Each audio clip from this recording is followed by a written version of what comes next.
Hawk, I keep that stick loaded for here, page line up. Young nigga named the Slayer. What you think? Well, you be done to try. South Coast shit, we bout it.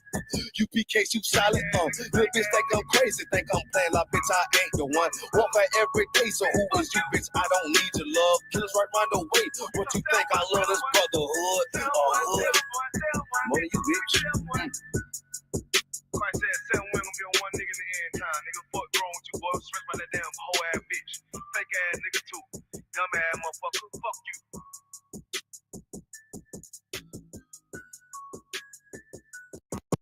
Ain't the one. Walk by every day, so who is you, bitch? I don't need your love. Killers right round the way. What you think? I love this brotherhood. Hood. More than you, bitch. Christ said 7 women gonna be on one nigga in the end time. Nigga, fuck wrong with you, boy. Stressed by that damn hoe ass bitch. Fake ass nigga too. Dumb ass motherfucker. Fuck you.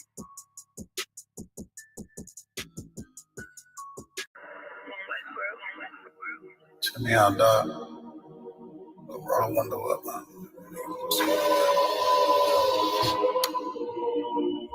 Water.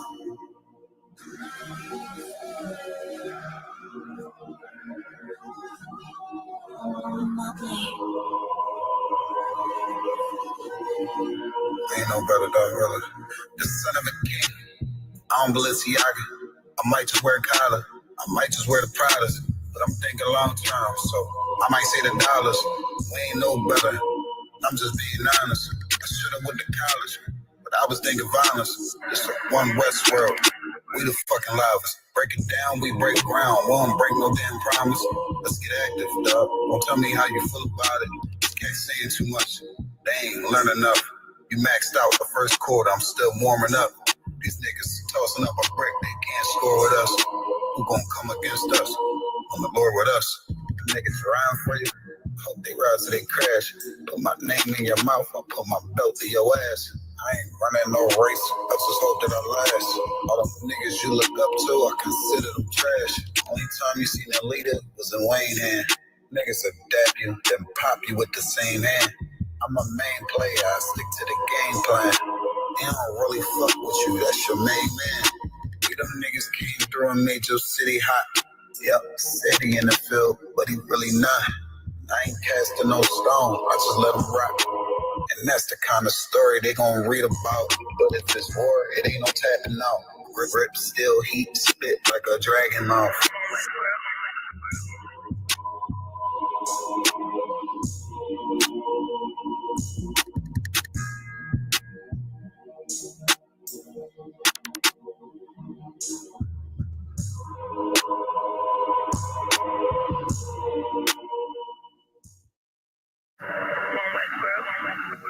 Check me out, dog. Roll the window up, man.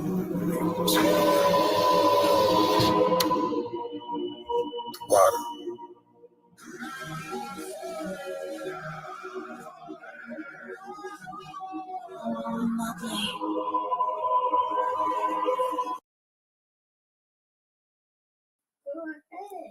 Outstanding. You ready to rock, Akim?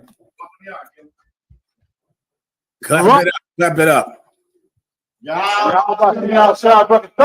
Yahweh Shem Yahushai Braka Thumb. Yahweh El Numbre de Yahushai Te Bendiga. Please be seated. Siéntate. Gracias. Gracias, carnales. Sacerdotes y oficiales. Let's get it on, Akim. You ready to rock? Con, sir. Headquarters, who do we have in here tonight? We got Trinidad in the building. Oh, Trinidad, the bad man. Give Trinidad a hand. I see you, Warriors. We got Milwaukee in the house. Milwaukee. All right, Warrior. Get it on, Milwaukee. We got Florida with us tonight. All right, Florida. Good to see you, Warriors, man. We got Toronto in the building. Toronto, way up north. I see you, Ak. Good to see you, Warriors. Go ahead. Dallas joining us tonight. Dallas. Give Dallas a hand. I see you, Akim. Well done. All right, Akim. We're ready to begin this class. Listen, we're going to go into Donald Trump tonight. Donald Trump, once again, is the stupidest, the dumbest white man that ever existed, which makes him the absolute perfect president for America. That's why he won. Donald Trump today blamed the plane crash today on black people and Hispanics. What? They asked him, He said it must have had something to do with DEI. They said, do you know that? He said, no, but probably was. I said, Lord have mercy, that's a dumb white man. I see why you voted for him. I see, because he best represents the kind of idiots that are the voting class in America. I'm going to explain to you tonight. I'm going to tell you about a better government, better rulers, more capable rulers, rulers who are competent and not just hateful. Everyone understands, right? We'll get into it tonight. Before that, I'll absolutely answer any questions that you might have. Un momento por los anuncios. Nosotros somos la Escuela Israelita de Conocimiento Práctico Universal. Comenzamos en 1 Oeste Calle 125, Harlem, Nueva York, desde 1969, debajo del mando General Yahana. All right, let's begin, Akim. Throughout. Count out of one count. We have some questions in the comments already. A brother asked, Shalom Alawap, can I get a general full breakdown of Leviticus 25 and verses 1 through 6? Absolutely, warrior. Absolutely. Let's get it on.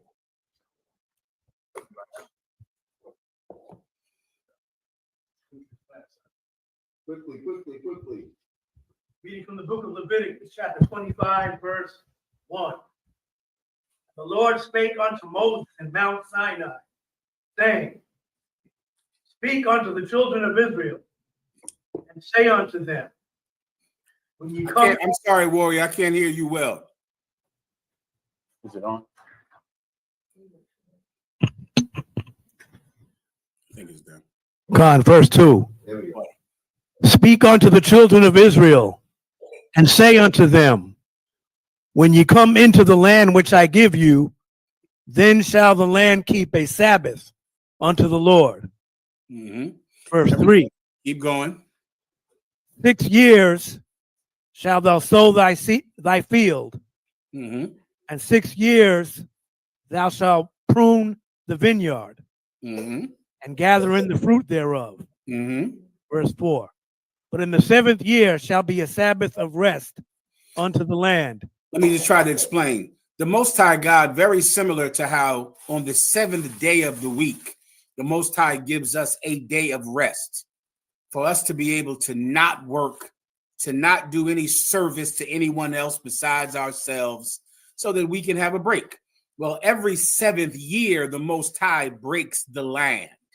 The land is able to get a break every 7 years. Every 7 years, imagine an agricultural system where everyone is planting and growing as much as they want on their land. But in the 7th year, that land that you've grown things on for those 6 years, you give that land a break.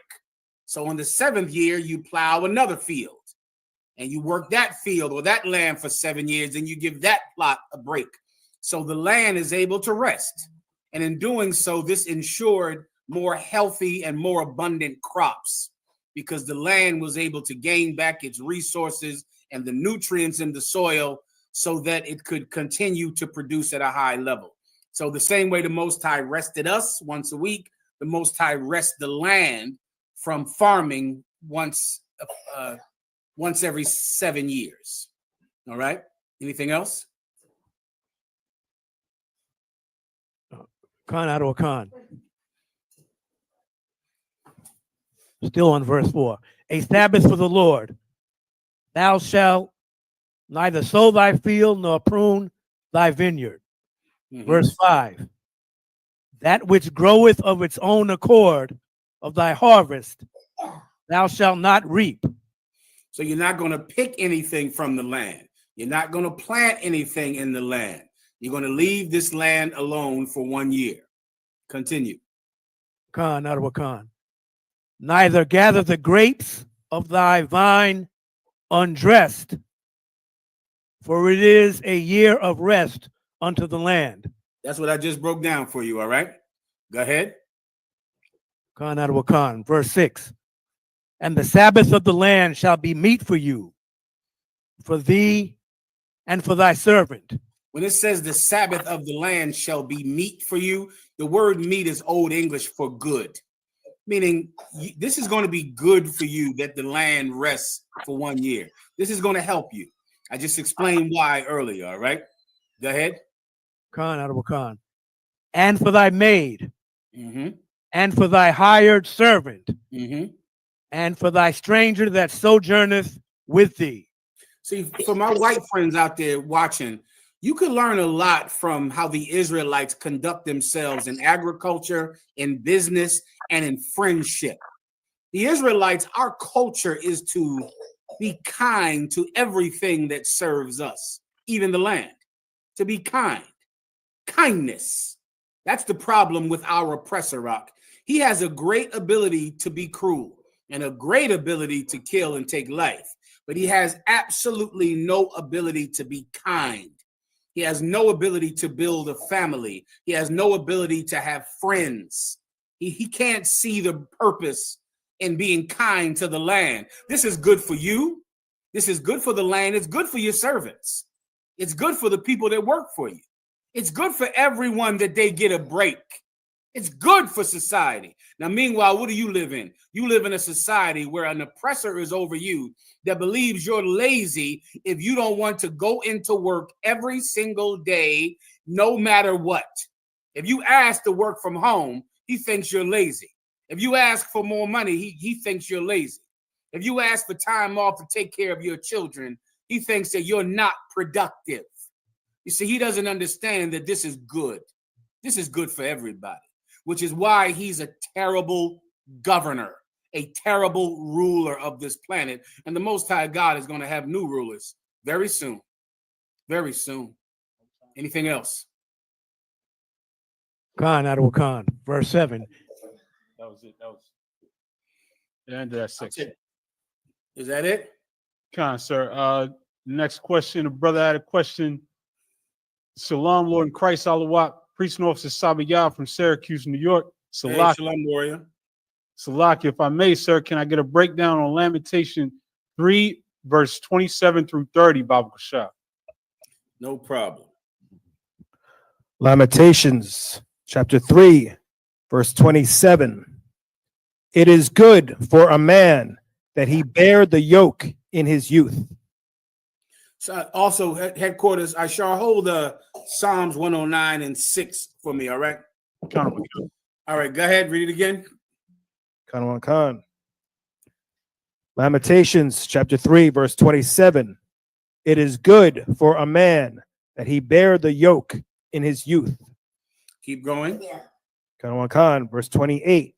He sitteth alone and keepeth silence, because he hath borne it upon him.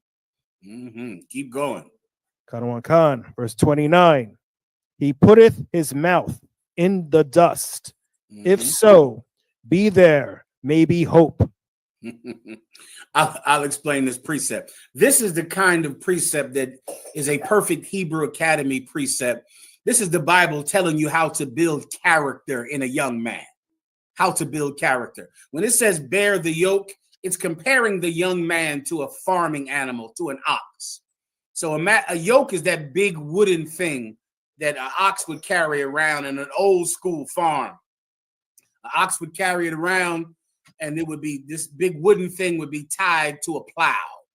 And it's very heavy, and the ox has to carry it because the plow is very heavy, and an ox is the only thing that has enough strength to pull this plow.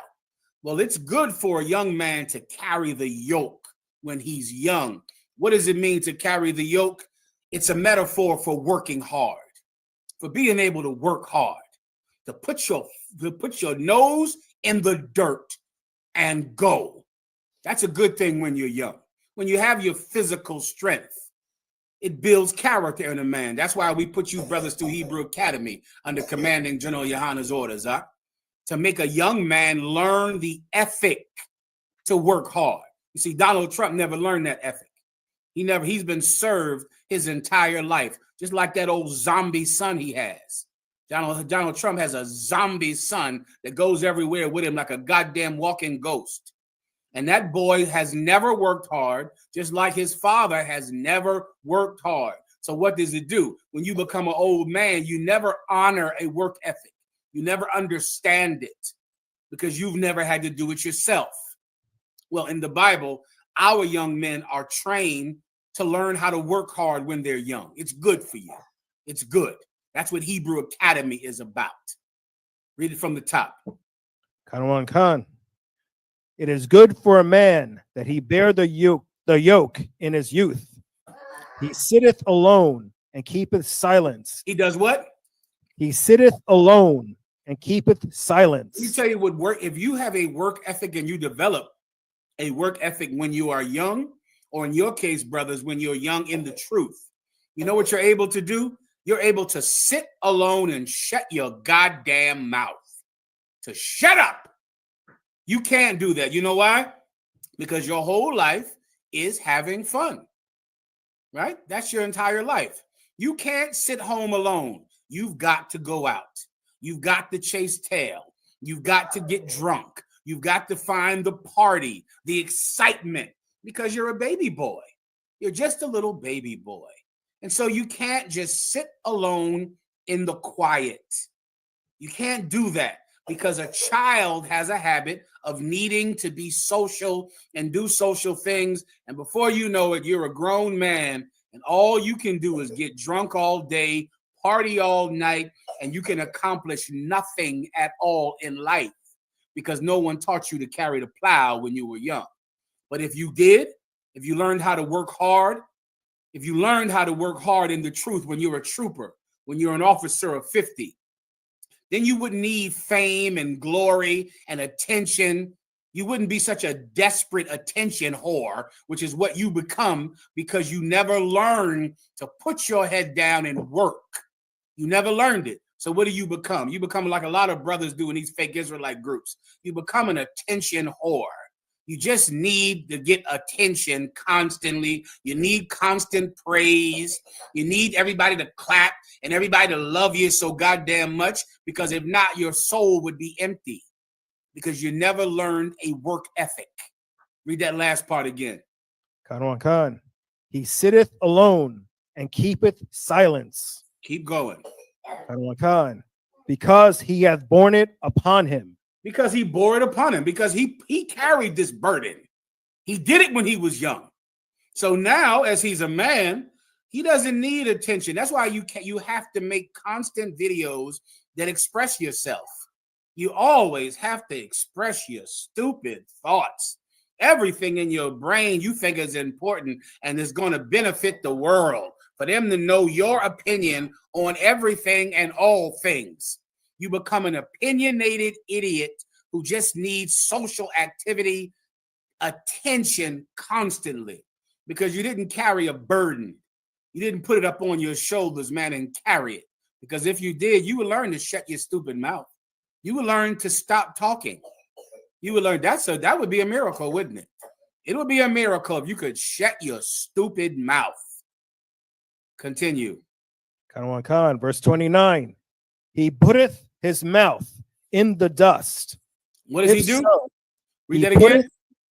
He putteth his mouth in the dust. Oh, this is a properly raised young brother. Properly raised. He put his mouth in the dust. It's comparing you to that ox. It puts his mouth in that dust, brother, and just churns his legs. He just works. That's it. He just picks up his feet, picks up one hoof after the other, and works. He puts his mouth in the dirt, in the dust. Go ahead. Khan.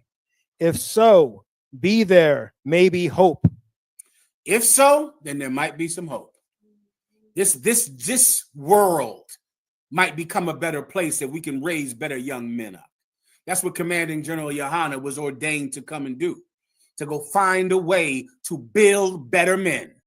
That's why we're here. We're here to build better men. And it isn't done through magic or slapping on the forehead or dipping you in a dirty pool of water. But to build better men, you have to raise them with better ethics. You have to raise them with better customs. You have to be better fathers to them. You have to be better examples to them. And you have to teach them how to work. I pray you understand. All right, I believe that's that. Anything else? There's one more verse, sir. Verse 30. Mm-hmm. Khan. He giveth his cheek to him that smiteth him. What is that? Read that again. He giveth his cheek to him that smiteth him. Now you know where Jesus Christ got this from in the New Testament. This is where it comes from. A young brother who carries a burden, he carries it. He picks it up, he works hard, he plows forward. He'll know how to be quiet and sit alone to himself without that driving him crazy and him needing to run out with some gang or some church choir or some purple group of homos to be able to find friendship, to be able to find, what's the word I can't stand? I hate to even say it because it's filthy in my mouth. Fellowship. You ever heard that word, Aisha? Yes, sir. Ugh. What do? I fellowship here. Oh, you need a lot of fellowship, don't you? I'm sure you do. Without fellowship, what would you do? Kill yourself? Because you don't have fellowship. I just want some fellowship. You should have learned how to carry a burden while you were a young brother. You should have learned to do it. You wouldn't be a fellowship whore if you were able to carry a burden, if you were taught to carry a burden. Well, if we can do this, there's hope. There's hope for the future, brother. There's hope. And you know what else a brother does who learns this? He giveth the cheek to someone that hits him. You know what that means? Who wants to give me the answer? This is something that young brothers have to learn. You have to learn. You know this. You talk about this all day. Who knows? Every brother, my Shamar knows. Every brother in prison knows this. You know what it's hard? Know it's hard to do when you're young? It's hard not to overreact when someone offends you. It's hard to turn the other cheek. It's hard to do that when you're young.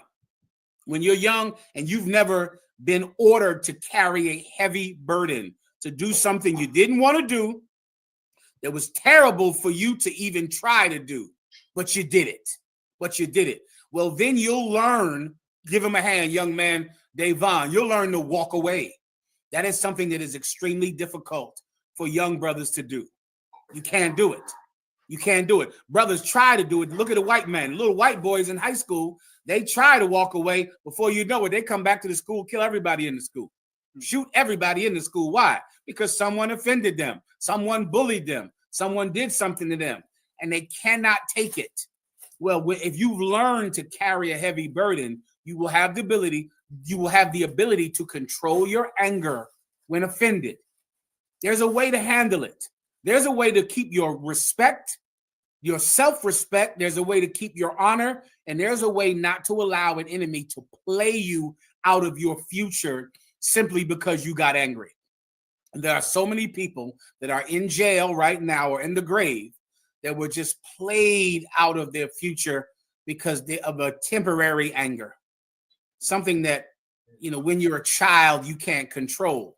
But men are supposed to be able to control that. That's what Christ was trying to teach us when he said, turn the other cheek. In the Black and Hispanic community, our anger is so hot towards one another, and we can't pause. We can't think. We can't stop and measure our response.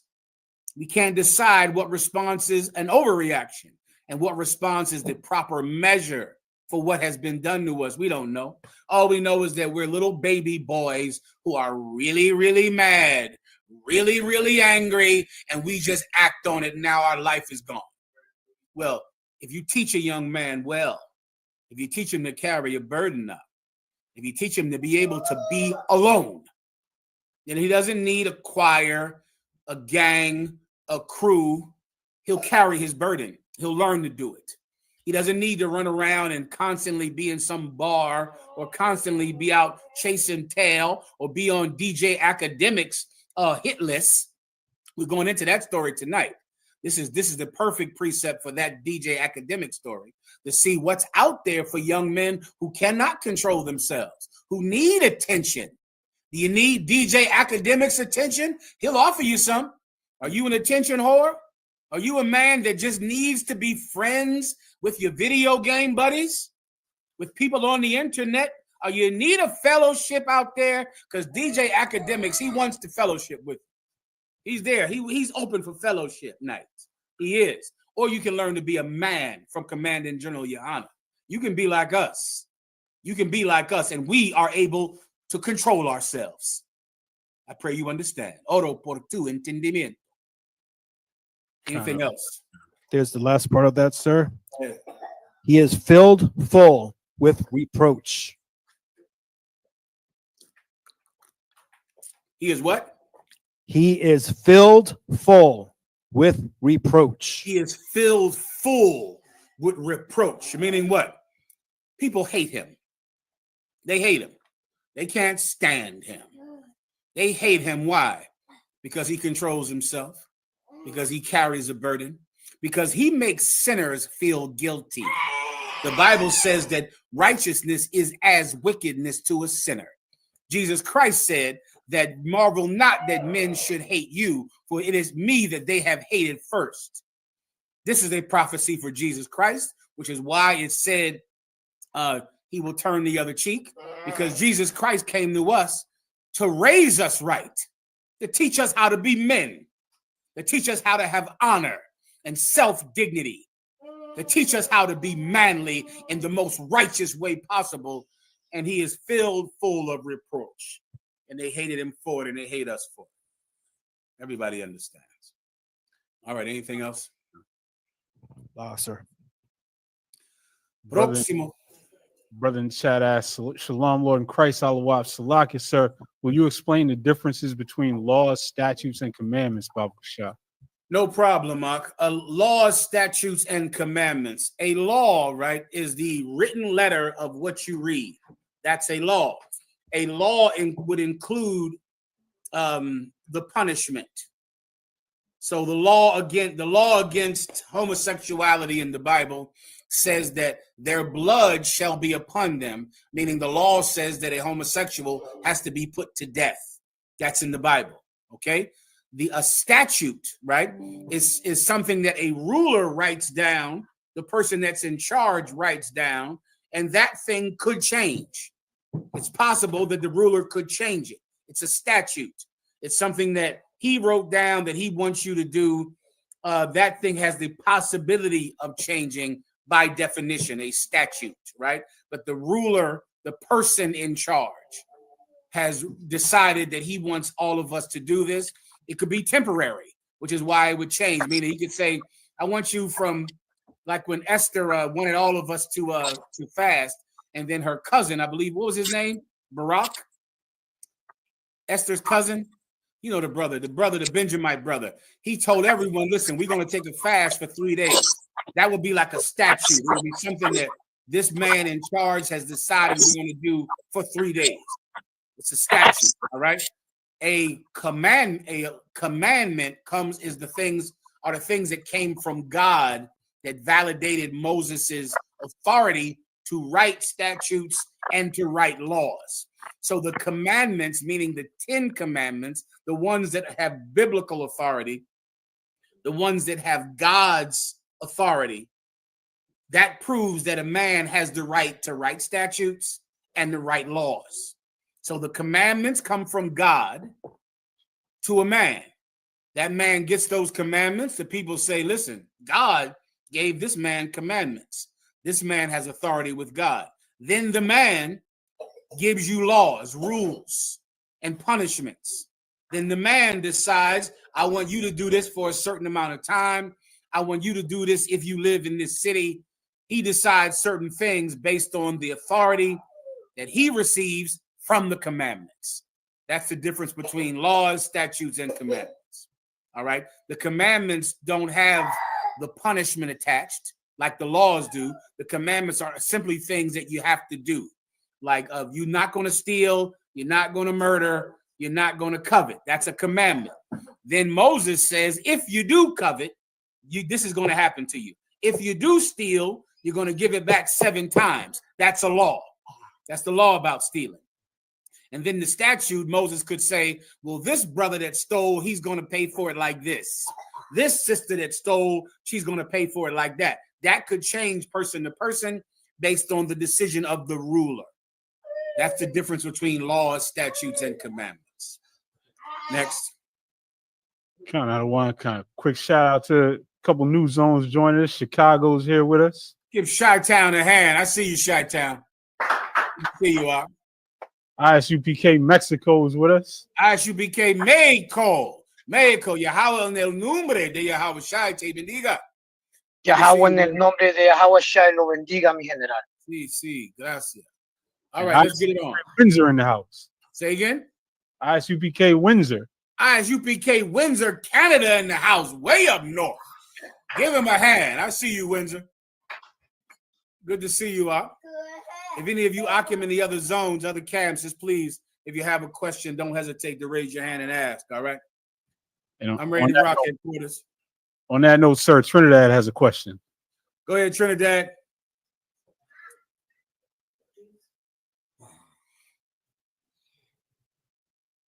Trinidad, I can't hear you.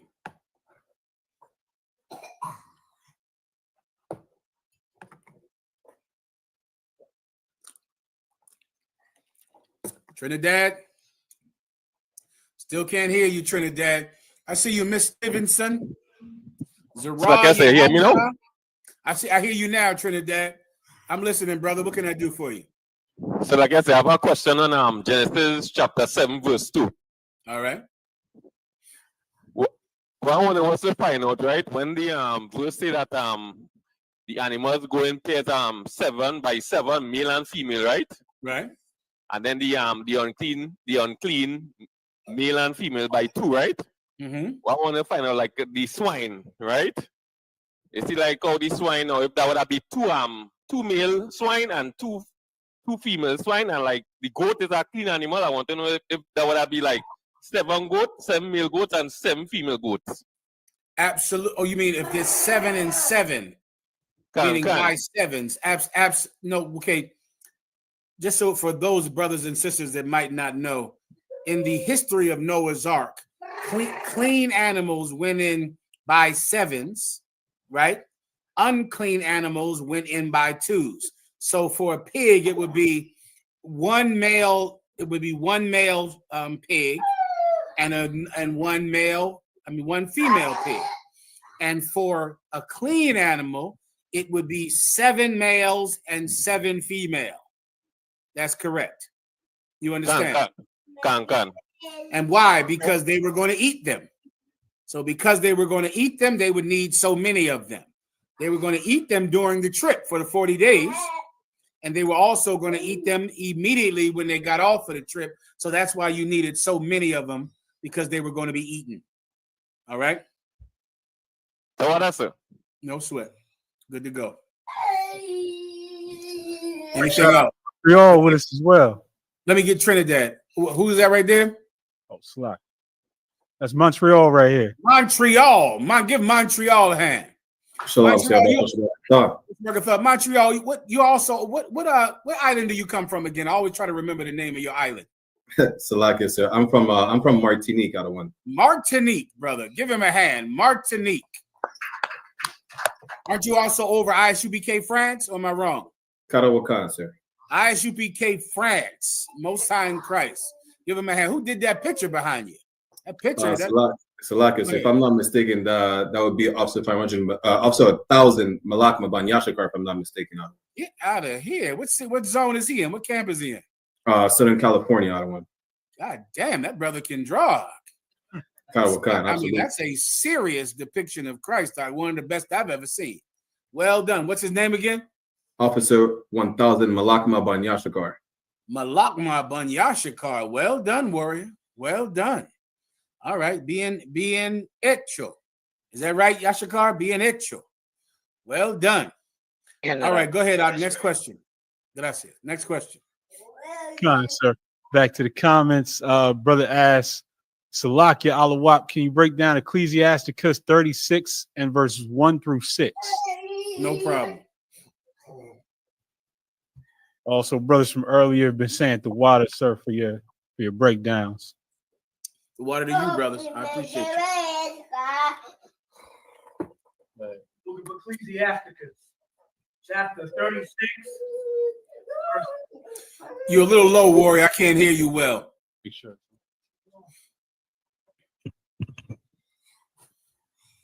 Slavia. Please.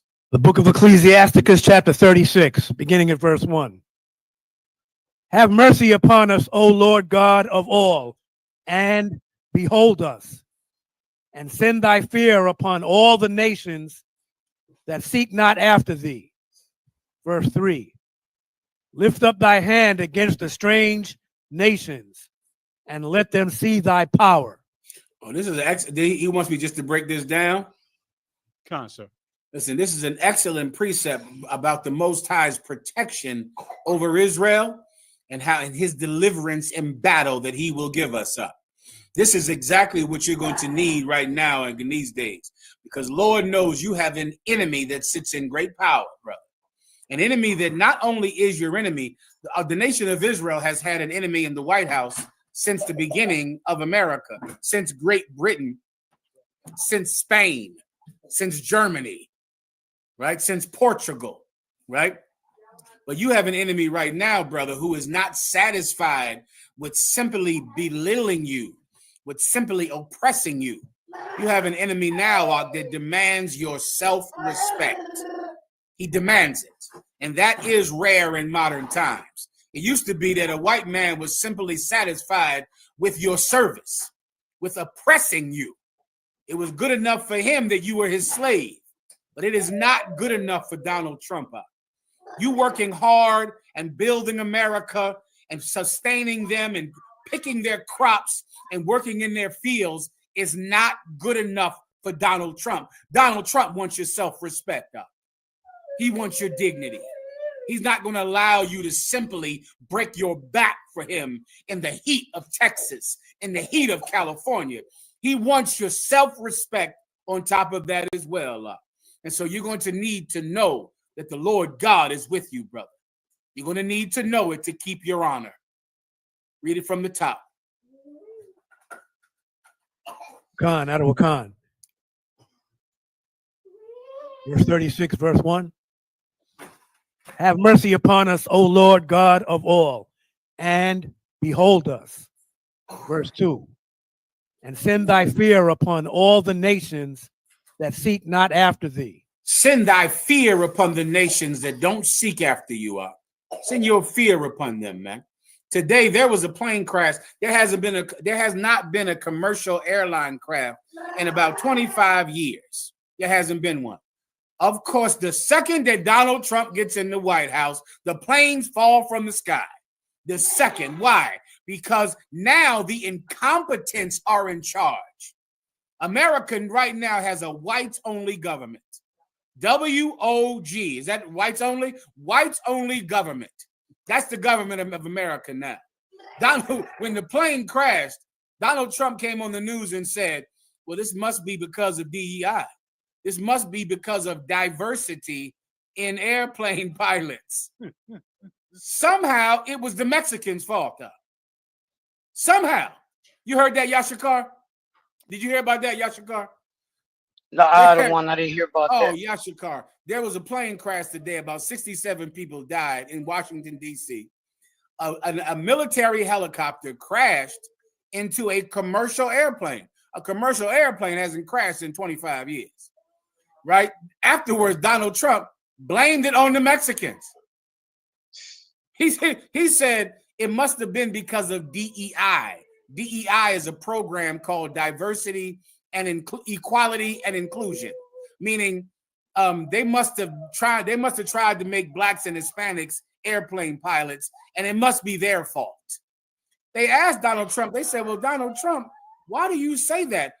Did race have something to do with this crash? He said, it could have. That's what he said, Yashika. He said it could have. That's who they chose to be president.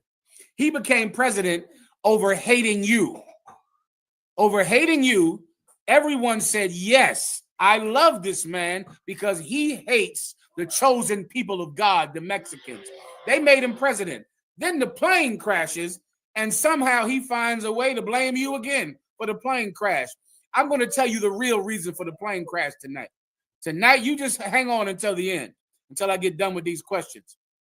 I'll explain to everyone really why this plane crashed. We're going to need the Most High's help because there's an enemy that has power now that wants your dignity. He wants it. Your labor is no longer good enough. Go ahead, Al. Khan, out of Khan, verse 4. as thou was sanctified in us before them. You understand? As the Most High God was sanctified in us in front of them. That's what before them means. Meaning we sanctified the Lord God in the face of our enemies. We weren't ashamed to let our enemies know that we are Yashar Allah. Shema Yashar Allah Allah Hayanawa Yahweh Akkad. We weren't ashamed to let the world know that the Israelites are the chosen people of God. If a white man with a small hat can say it and receive money and riches and Hollywood and a country of his own, then surely blacks and Hispanics can say it, because in us, it is actually true. So surely we can say it. We weren't ashamed. We sanctified the Lord God in front of our enemies, before our enemies. Keep going. Khan Adawa Khan. That's correct, Wolf of the North. They forgot that black pilots saved America. You going into my topic, Wolf in the North. You're going straight into my topic. Yes, I'm going to prove that tonight. Not only is it not the fault of blacks and Hispanics that this plane crash happened. If these were black and Hispanic pilots, that plane crash would have never happened. Because black pilots are better than white pilots. Black and Hispanic doctors are better than white doctors. Black and Hispanic inventors, scientists are better than white scientists or white inventors. We're genetically better than you. Genetically. I'll prove it tonight. All right. You keep going so I can get in my topic. Go ahead. Khan Adawa Khan.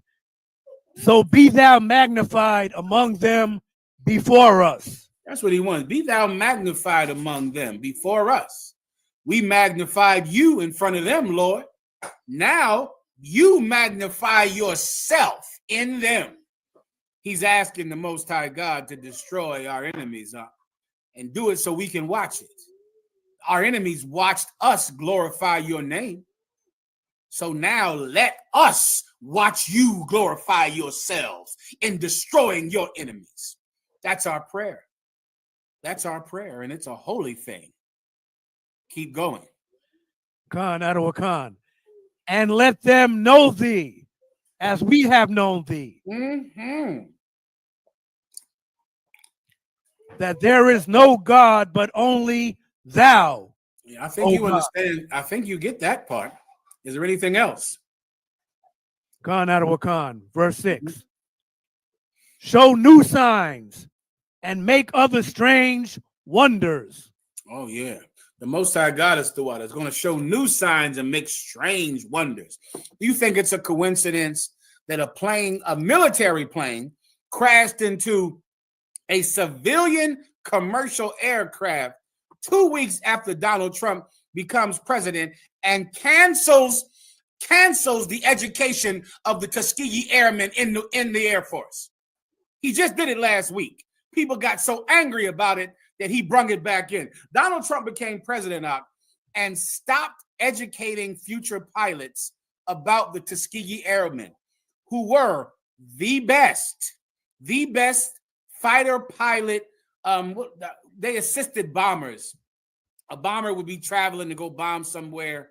The Tuskegee Airmen were fighter pilots that guarded the bombers to the target and guarded them back.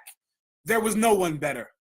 There was no one that had a better record. They didn't lose one bomber. Not one bomber got shot down that it was guarded by the Tuskegee Airmen.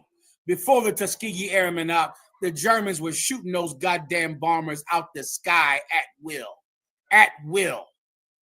Now you learn about the Tuskegee Airmen and you think, well, these are black men that overcame racism to fight hard to be just like white people. And that's not what happened. That's not what happened. The Tuskegee Airmen were better than white pilots. Better than them. Why? Because they were black. That's why they were better. Because you're born better than them.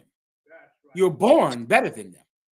The Mexicans are better than white people. They're born better than white people. They always have been. It's in our bloodline. Success is in our bloodline. Victory, it runs through our veins. You don't believe it? Why do you think America is so great? America is great because we make it great. I'm going to prove it today. Well, Lord, show our enemies who we are. That's all. They don't want to believe who we are. But we worship you and we sanctify your name in front of them. Now, Lord, show them who you are. Let them see. Let them all see. Keep going. Khan, Ottawa Khan. Glorify thy hand and thy right arm. You know what that right arm does, right, warriors? You know what it does? Who's the reader? You know what that right arm does? It brings planes out the sky up. That's what it does. Khan, sir. You know, it raises up an illness, you know, that slaughters millions. That right arm, brother, knocks enemies out. That's what it does, brother. I pray you understand. All right, is there anything else? I think you get that. That's everybody understands the point. All right, next question. Come on. Khan, sir, Toronto has a question. Come on, Toronto.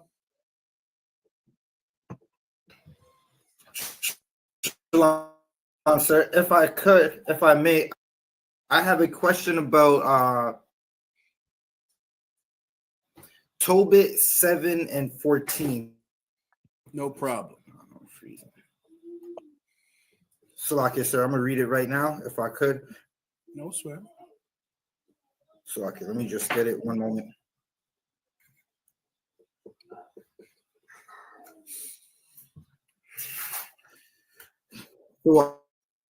Sir. This is Tobit 7 and 14, and called Edna his wife, and took paper and did write an instrument of covenants and sealed it. Salakia, sir. My question is, Salakia, sir, why did they make a covenant with the paper, right? That's what I'm trying to find out. And how do you battle Christians using this as law to say you have to go to the government to get married? When did they go to the government? I'm asking you. Toronto, you there? Did you hear me? Am I pausing? I didn't hear the question. I said, when did Edna go to the government? Concert is kind of breaking up at the moment. Yeah, I think he's freezing. He's freezing. Concert, it's my internet. Okay. Can you hear me well? So she did not.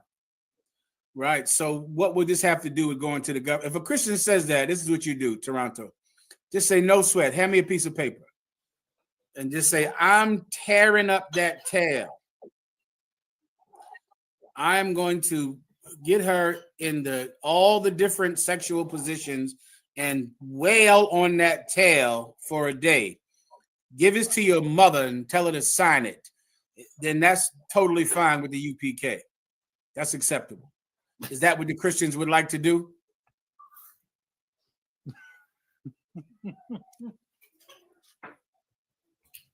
Toronto, he's freezing bad. Say again.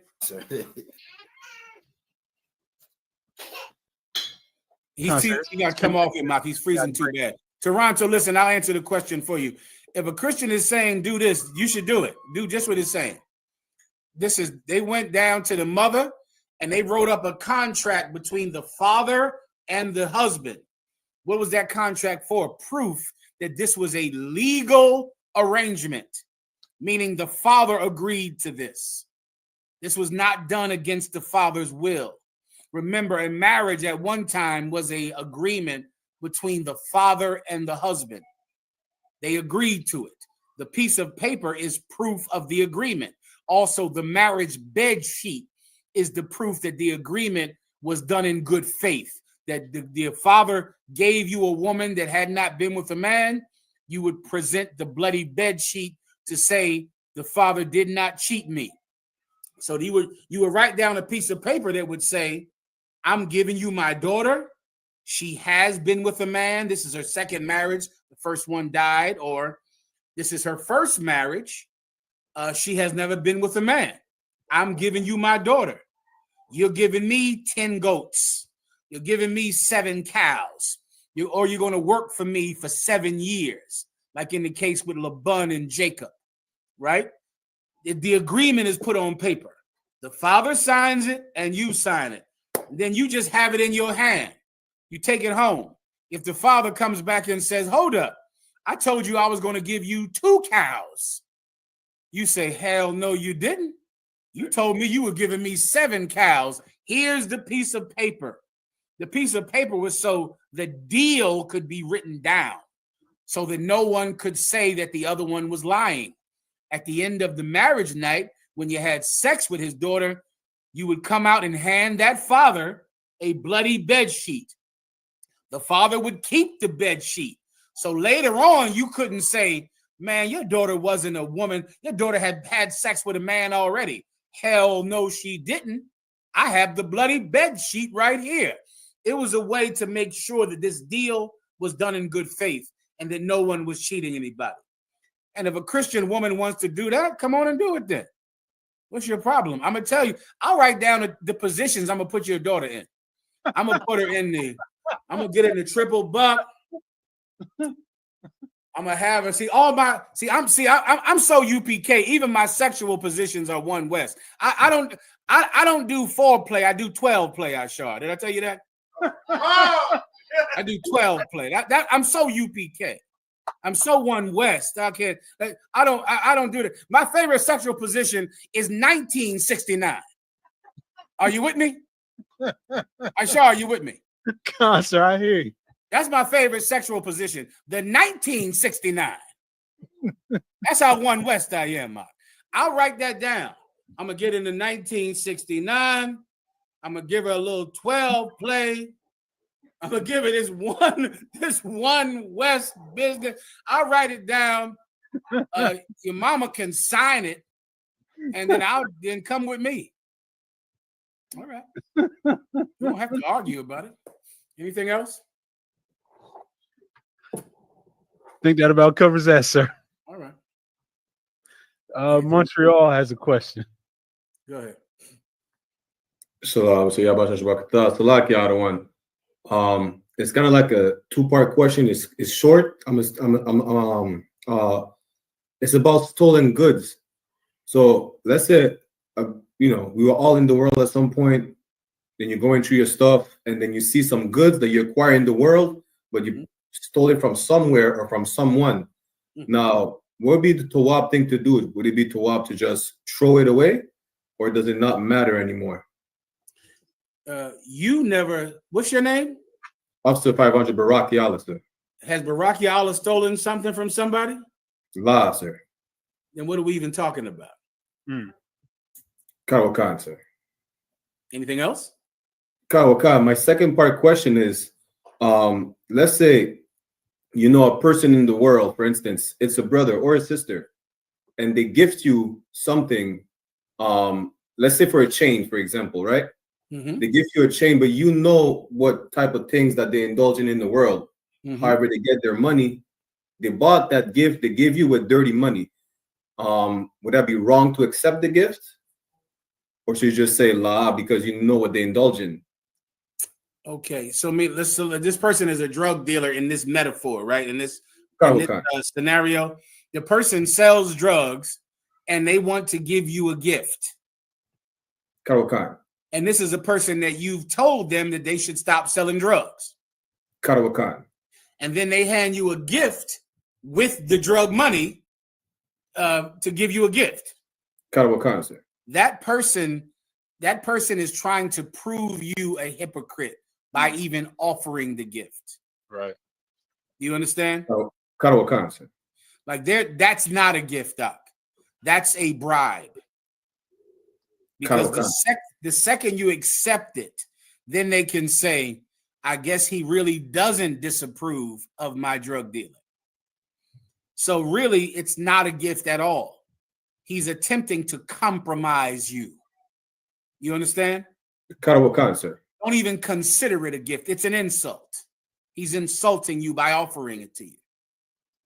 He's insulting. You know, you should not accept it. That's what happened all through my teenage years, back when the crack epidemic was destroying the Black and Hispanic community. So many drug dealers would go to a mother who told them, baby, don't sell drugs. Baby, stop selling drugs until you bought your mother a new TV or a new leather couch.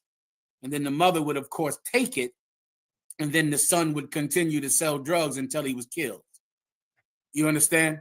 That's not a gift. That's a bribe. That's a way to compromise you so that they can ignore every time after this that you tell them that they should stop selling drugs.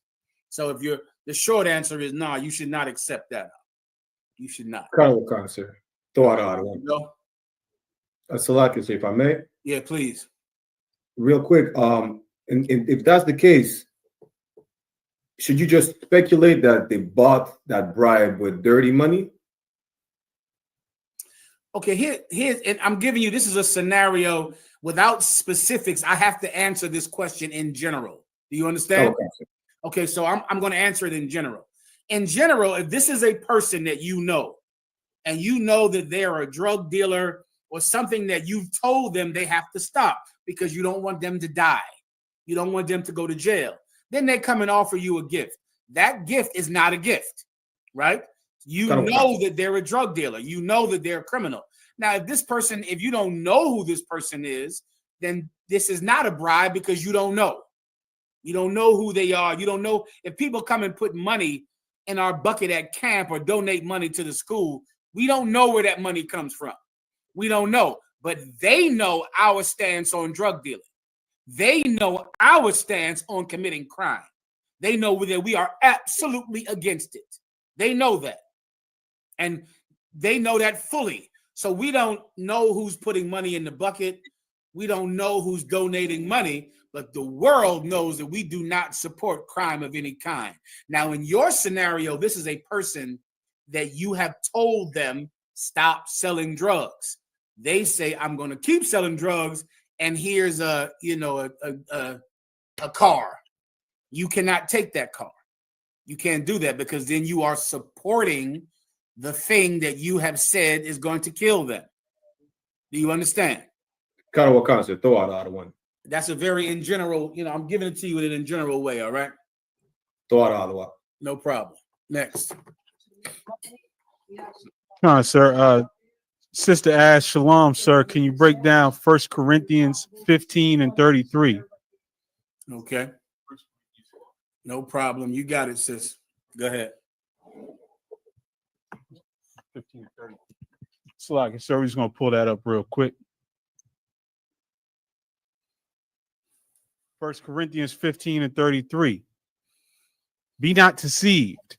Evil communications corrupt good manners. Yeah. Evil communications corrupt good manners. Now, what is evil? Evil is the doctrine of the Christian church, right? The Christians are so rude and disgusting. There's been so many funerals that I've been aware of for these weeks up.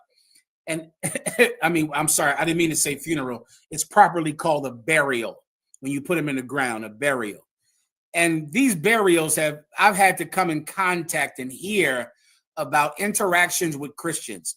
Christians are the most rude and disgusting people in the world. There is just no one more rude. They just don't have any manners. Many times, you meet some brother might die or something like that. That's why you brothers, you better never die. If you die, I'm going to be so effing angry. You just don't know. You're not allowed to die in here. Does everyone understand? No one in the Israelite school of UPK has permission to die. Do you understand me? Because when you die, you put us through something terrible. Because now we have to deal with your mother. Now we got to deal with your evil family in the world. And guess what? Your family in the world stops us from burying you. That's what they do. They don't allow us to do it.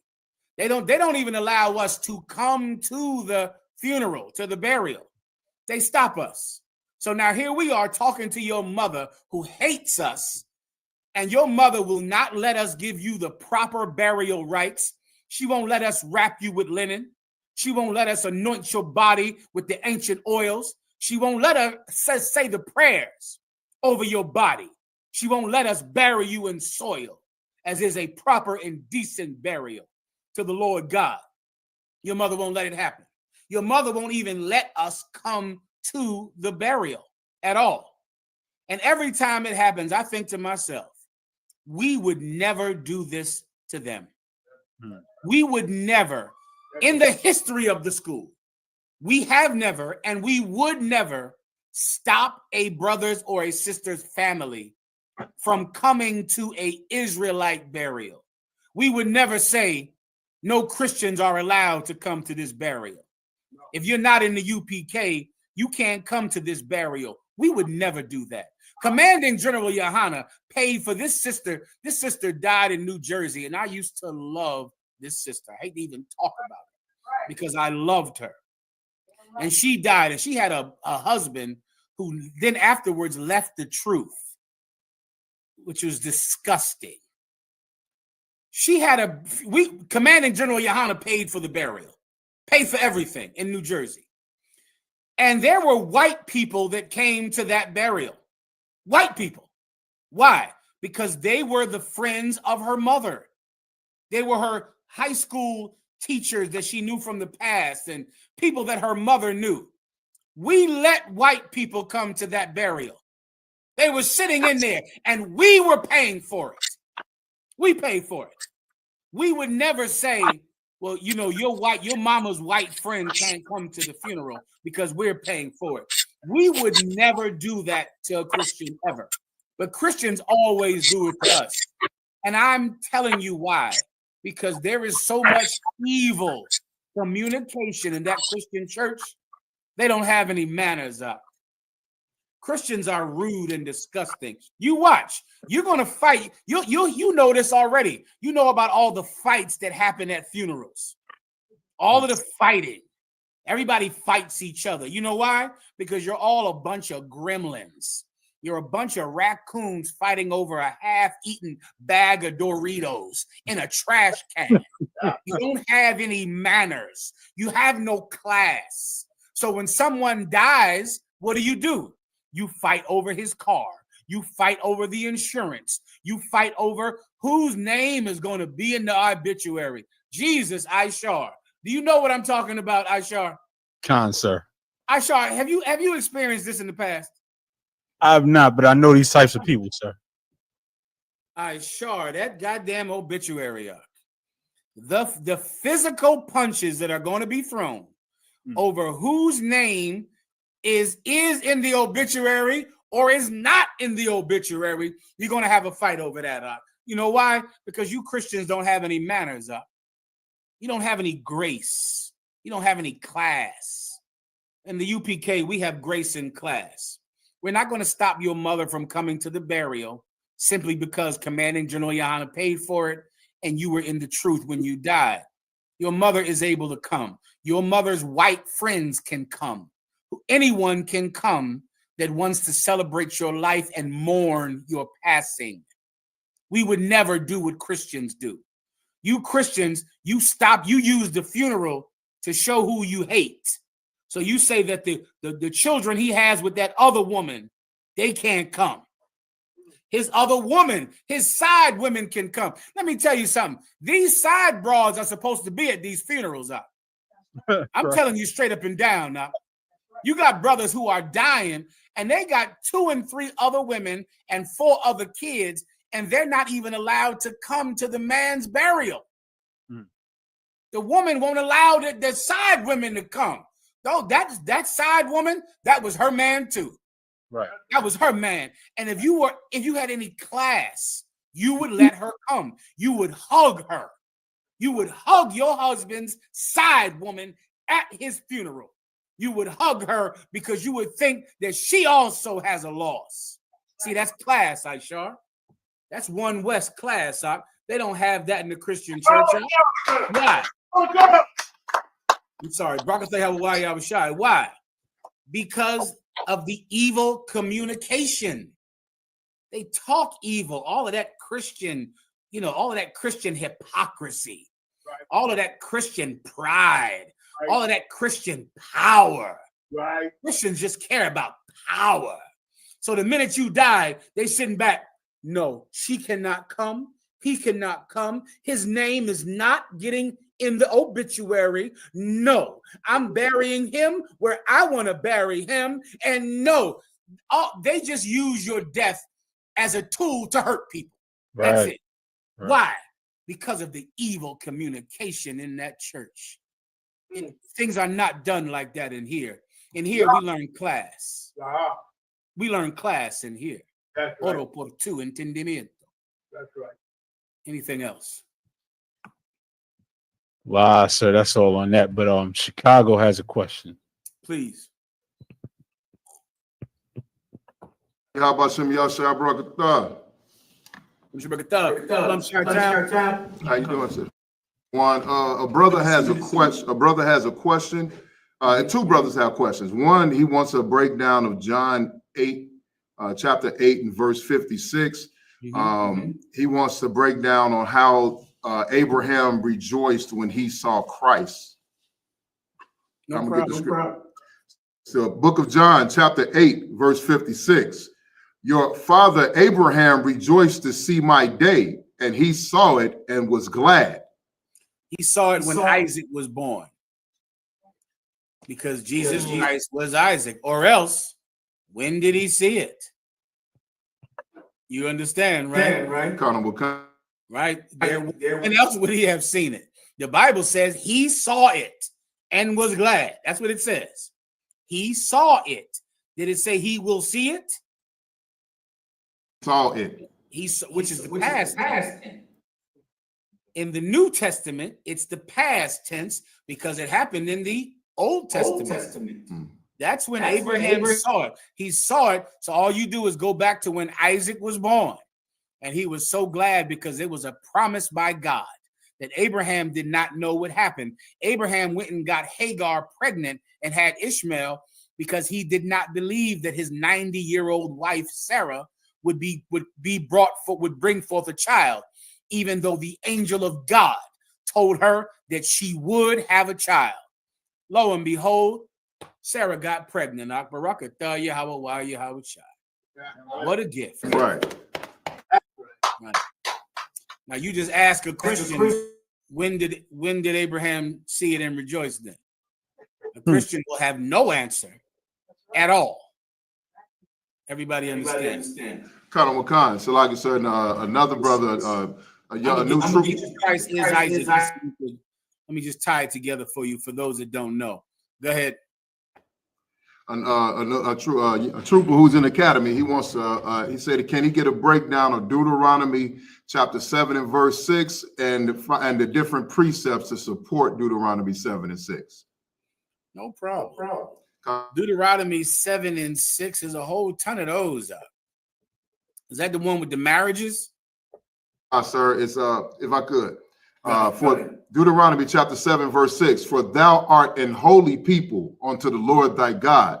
The Lord thy God had chosen thee to be a special people unto himself above all people that are upon the face of the earth. Yeah, that's the gospel, brother. That's the damn truth. This is saying that the Israelites are not equal to all nations, but the Israelites are above all nations. There's a ton of these. Let me just think of one that I could give you to show you that the Israelites are the chosen people of God. Oh boy, which one? What's a precept for Deuteronomy 7 and 6? Above all nations of the, how about you only have I known? Give me that. I would probably go there. You only have I known of all the nations of the earth. Give him that precept. Yeah, that's, I believe, in Amos 3 or Amos 4. I can't hear you again, Chicago. Amos chapter 3, verse 2, sir. Go ahead and read it. Conor Wakan, the book of Amos chapter 3 and verse 2. You only have I known of all the families of the earth. That's what the Bible says. The Bible says the Lord God doesn't know anyone else. He doesn't know them. He has no relationship with the other nations. He has no relationship with our oppressor. with the Chinese, Japanese, Africans. He only knows you, man. Psalms 147, perfect precept. Officer Marai Ya'ala. And give me the Apocrypha. That's perfect. Psalms 147, 19 and 20. That's the one I was going to, Quatazar Karab. I was going straight there. Second Ezra 6 and 3 to 4. We'll read that one. But both precepts are excellent. I'm sure your camp leaders and Hebrew Academy instructors can give you many more. But for time's sake, let's just read Second Ezra 6 and 5 to 4. Go ahead. Khan Wakan, sir. This is the book of Second Ezra, chapter 6 and 54. Salaki, one moment, sir. 6 and 54, my apologies. Go ahead. Chapter 6 and verse 54.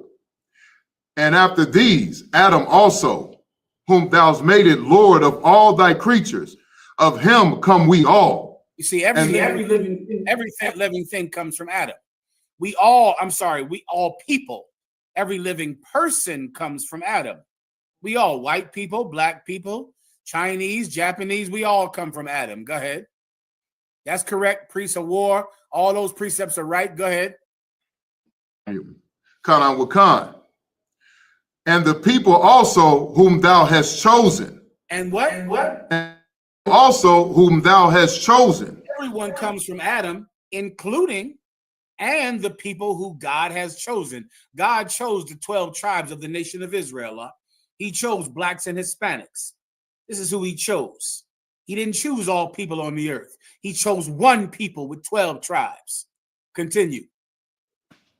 Khan Wakan. Verse 55. All this I have spoken before thee, O Lord, because thou madest the world for our sakes. Most High God made the world. This society is made for us. It's not made for the other nations. This is what you have to understand, because right now you're going to live in a whites-only government. The government is going to be whites only. You're not going to be able to be a pilot and be black anymore. You're not going to be able to be a pilot and be Hispanic anymore. You're not going to be able to work in the government and be black or Hispanic, because Donald Trump won the White House based on his promise to have a whites-only government. Let him have it. The planes will drop from the sky every day. The trains will no longer run on time, and COVID-20 will kill everybody. It's coming. COVID-20 is coming. You voted for COVID-20. That's what you wanted. You wanted COVID-20. Well, it's coming. It's coming, except there won't be any black doctors over there at the where does the soldiers go when they're in the military? Where do the soldiers go to the doctor? Yeah, the infirmary, sir. Say again? The infirmary? No, we over in the Walter Reed, the VA hospital. The VA hospital. There won't be any black or Hispanic doctors in the VA hospital, though. When you walk in there with COVID-20,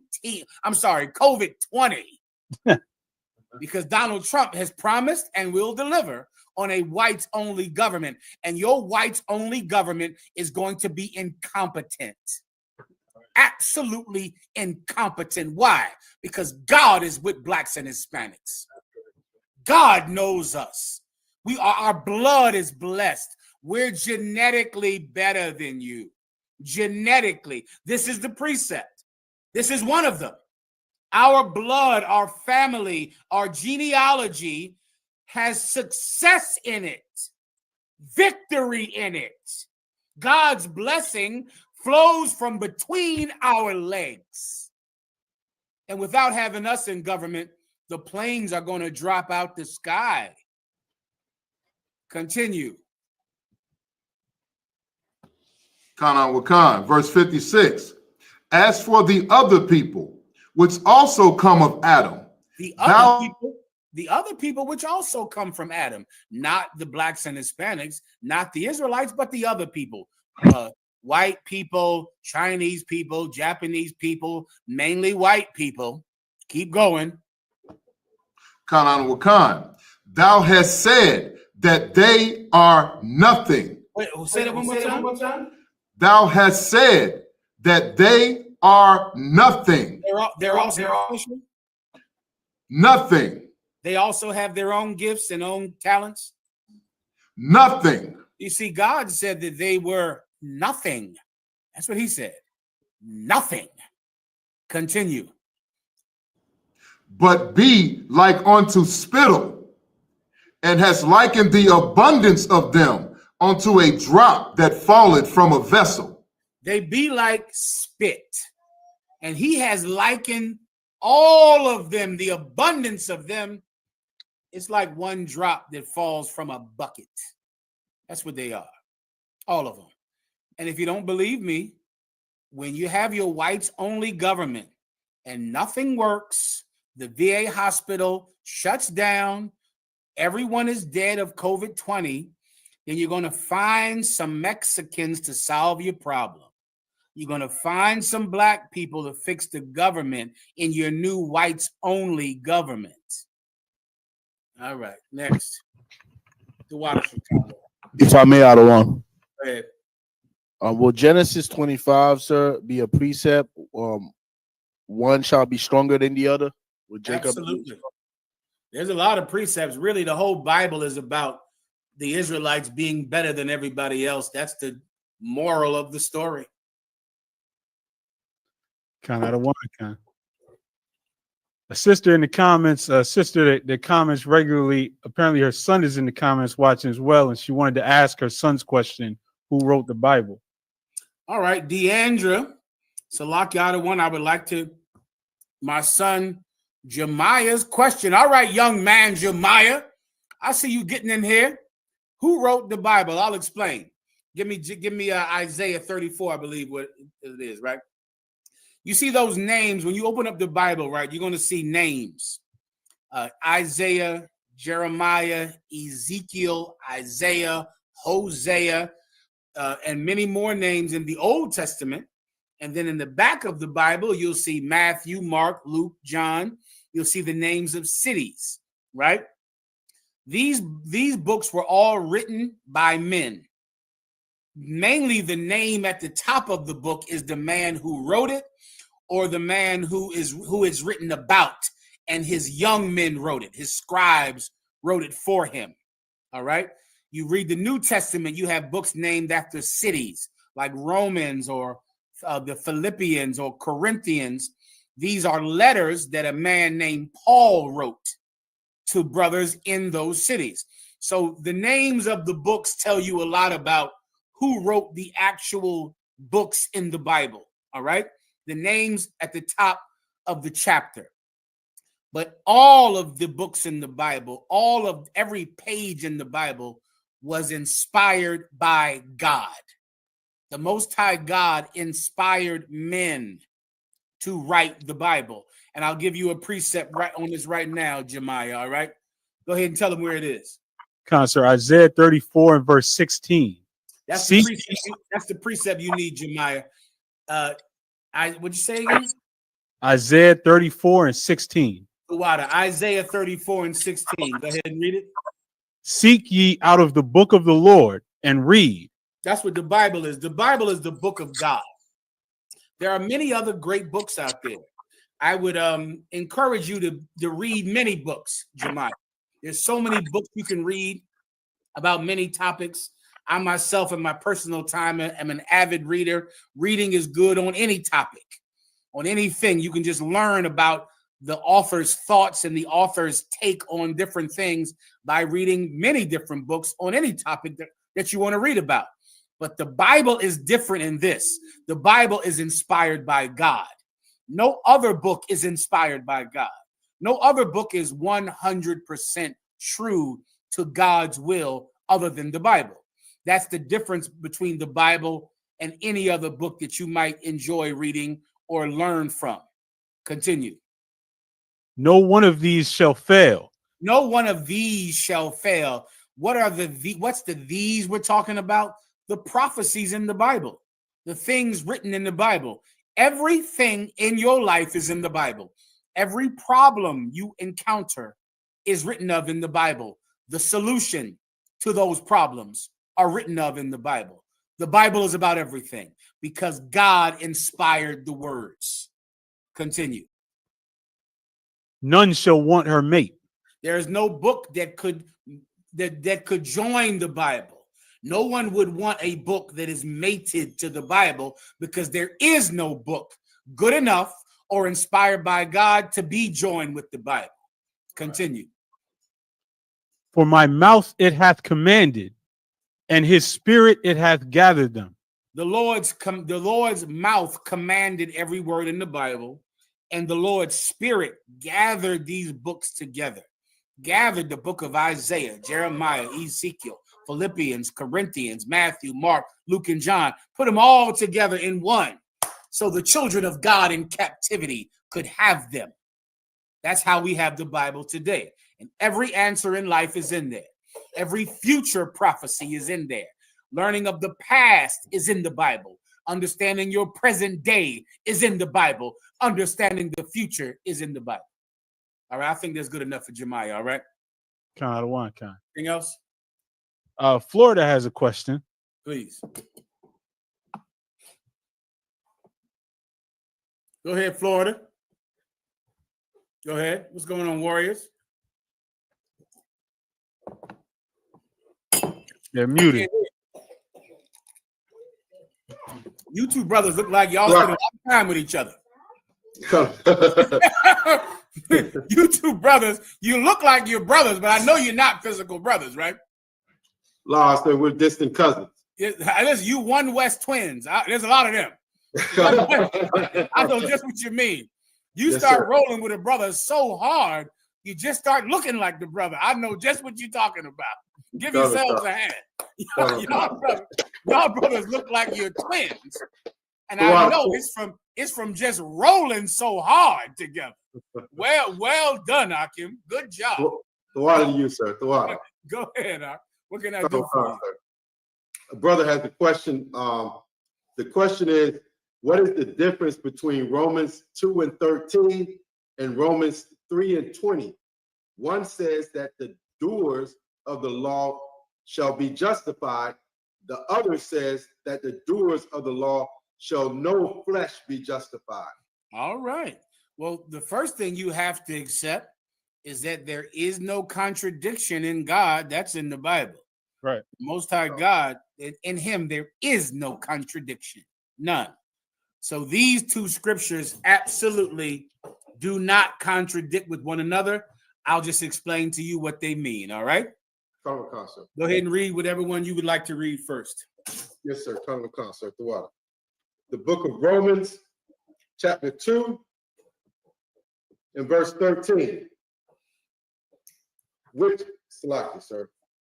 For not the hearers of the law are justified before the Most High. I'm sorry, brother. Can you come a little closer to the microphone? I'm sorry. Common concept. I can't hear you. Go ahead. Common concept. The book of Romans, chapter 2, and verse 13. Mm-hmm.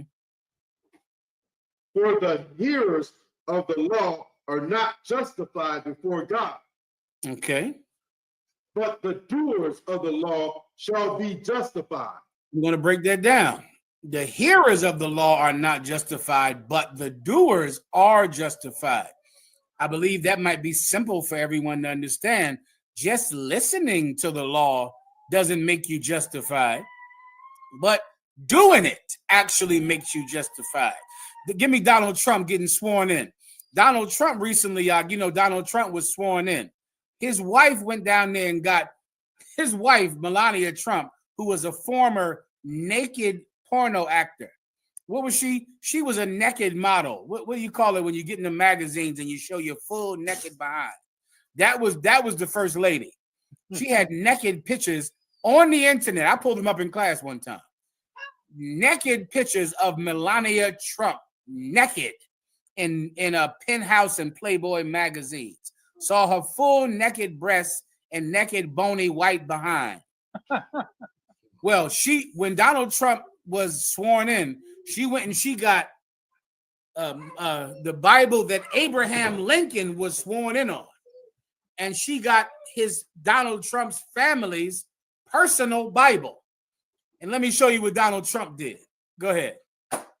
Bring it. Do you have the And picture? will, to the best of my ability, preserve, protect, and defend preserve, protect, and defend the Constitution of the United States. the Constitution of the United States. So help me God. So help me God. Congratulations, Mr. President. Donald Trump, when he got sworn in, did not put his hand on the Bible. He didn't do it.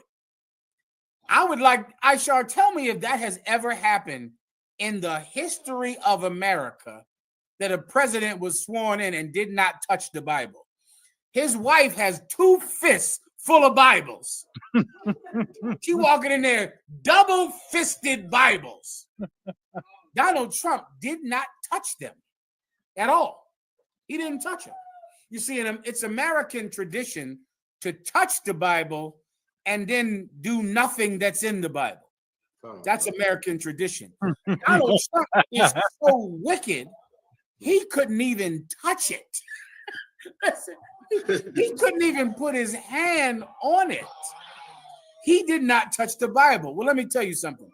Touching the Bible, talking about the Bible, listening to what is in the Bible doesn't justify you before God.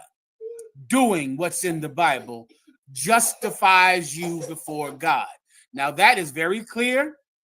It is right in front of you. There is no way to mistakenly understand that. You understand, Florida? Yes, sir. Colonel Khan. All right, now read the other precept. Colonel Khan, sir. The book of Romans, chapter 3 and verse 20. Therefore, by the deeds of the law, by the what? By the what? Colonel Khan. Therefore, by the deeds of the law. What does that word mean? Deeds. Colonel Khan, that means the doing. The doing. Right. So by the deeds of the law, go ahead. Colonel Khan. Therefore, by the deeds of the law, there shall no flesh be justified in the sight. Slow down 1 second. By the deeds of the law, no flesh shall be justified. These precepts you pulled are precepts for each other. This is the same topic. Colonel Khan. You just have to use a little logic. Why is no flesh and why will no flesh be justified by the deeds in the law? Why? It's right there. You have to just break free. Break free. It's logic. Think about your other precept you read. Think about the other one you read. Right? It's right in front of you. The only way to be justified by the law is what? To do it, sir. Why is it that no flesh shall be justified by the deeds of the law? Because, so the law, the physical law is different. Slacky, sir. It's right there. It's okay. It's all right. Listen, you're going to get this. It's right in front of your face, but it's just that the Bible has been lied on for so many thousands of years. That's the problem. But it's right in front of your face. I'm going to walk you through it again. There is only one way to be justified by the law, and that's what? To do it. And there is no way that anyone can be justified by the law because they're not doing it. Give him a hand. No. That's it. So you and I, can you and I say that we always kept the law? La, sir. How about the Thamayam? Can you say you always kept the law? La, sir. No, I can't be justified by the law. You understand? And I'm one West. And I still am not justified by the law because there was a time in my life when I was not one West. You understand? Yes, sir. I understand. Well, I can't say I never ate pork. I can't say I never ate shrimp. I can't say I've never harmed anyone. I can't say that. So I'm not justified. Do you understand? Yes, sir. I understand. So the only way I can make it is through grace. That's how I'm going to make it up. I'm not going to make it through keeping the law because I have not, but I can make it through grace. What is grace? Grace is my understanding and ability to keep it from here on. Yes, sir. I can keep it from here on. Yes, sir. I can't say I've always kept it, but I absolutely can keep it from here on. And in doing so, then I can then be justified through grace, because then I can be forgiven for the times when I did not keep it. Yes, sir. I can earn that forgiveness because of the death of Jesus Christ. I can earn that, but I haven't always been that type of person. You understand? Yes, sir. Yes, sir. You be good here? Yes, sir. Come on. The water, sir. The water to you. The water to you. The water to you. Next. If I may, I don't want. Huh? Can you break down a general breakdown of the second half of that verse and the next verse, sir? Mm-hmm. I'll start from the top of the verse. Therefore, by the deeds of the Lord, there shall no flesh be justified in his sight. For by the law is the knowledge of sin. You want me to break that part down for you? Oh, God, sir. For by the law is the knowledge of sin. Meaning what? I would never know that I was a sinner until I learned the law. Why was I breaking the law in times past, Levi? Because you did not know. Because you didn't know. Because you did not know. I didn't know. I didn't know it was wrong to hurt those people. I thought you were just doing what you had to do. Right? That's what we all thought. We all just were products of our environment. We just did what everyone did around us. We did what our families did, or we did what our neighborhoods did, our barrios. We just did what everyone around us did. We didn't know it was against the law of God. We didn't know it until we went and actually were taught the law. Now we know that we're sinners. Now we know. And with that knowledge, now we can change ourselves, because now we realize that we are wrong. But before that, we didn't even think it was wrong. It was not wrong at all to do it.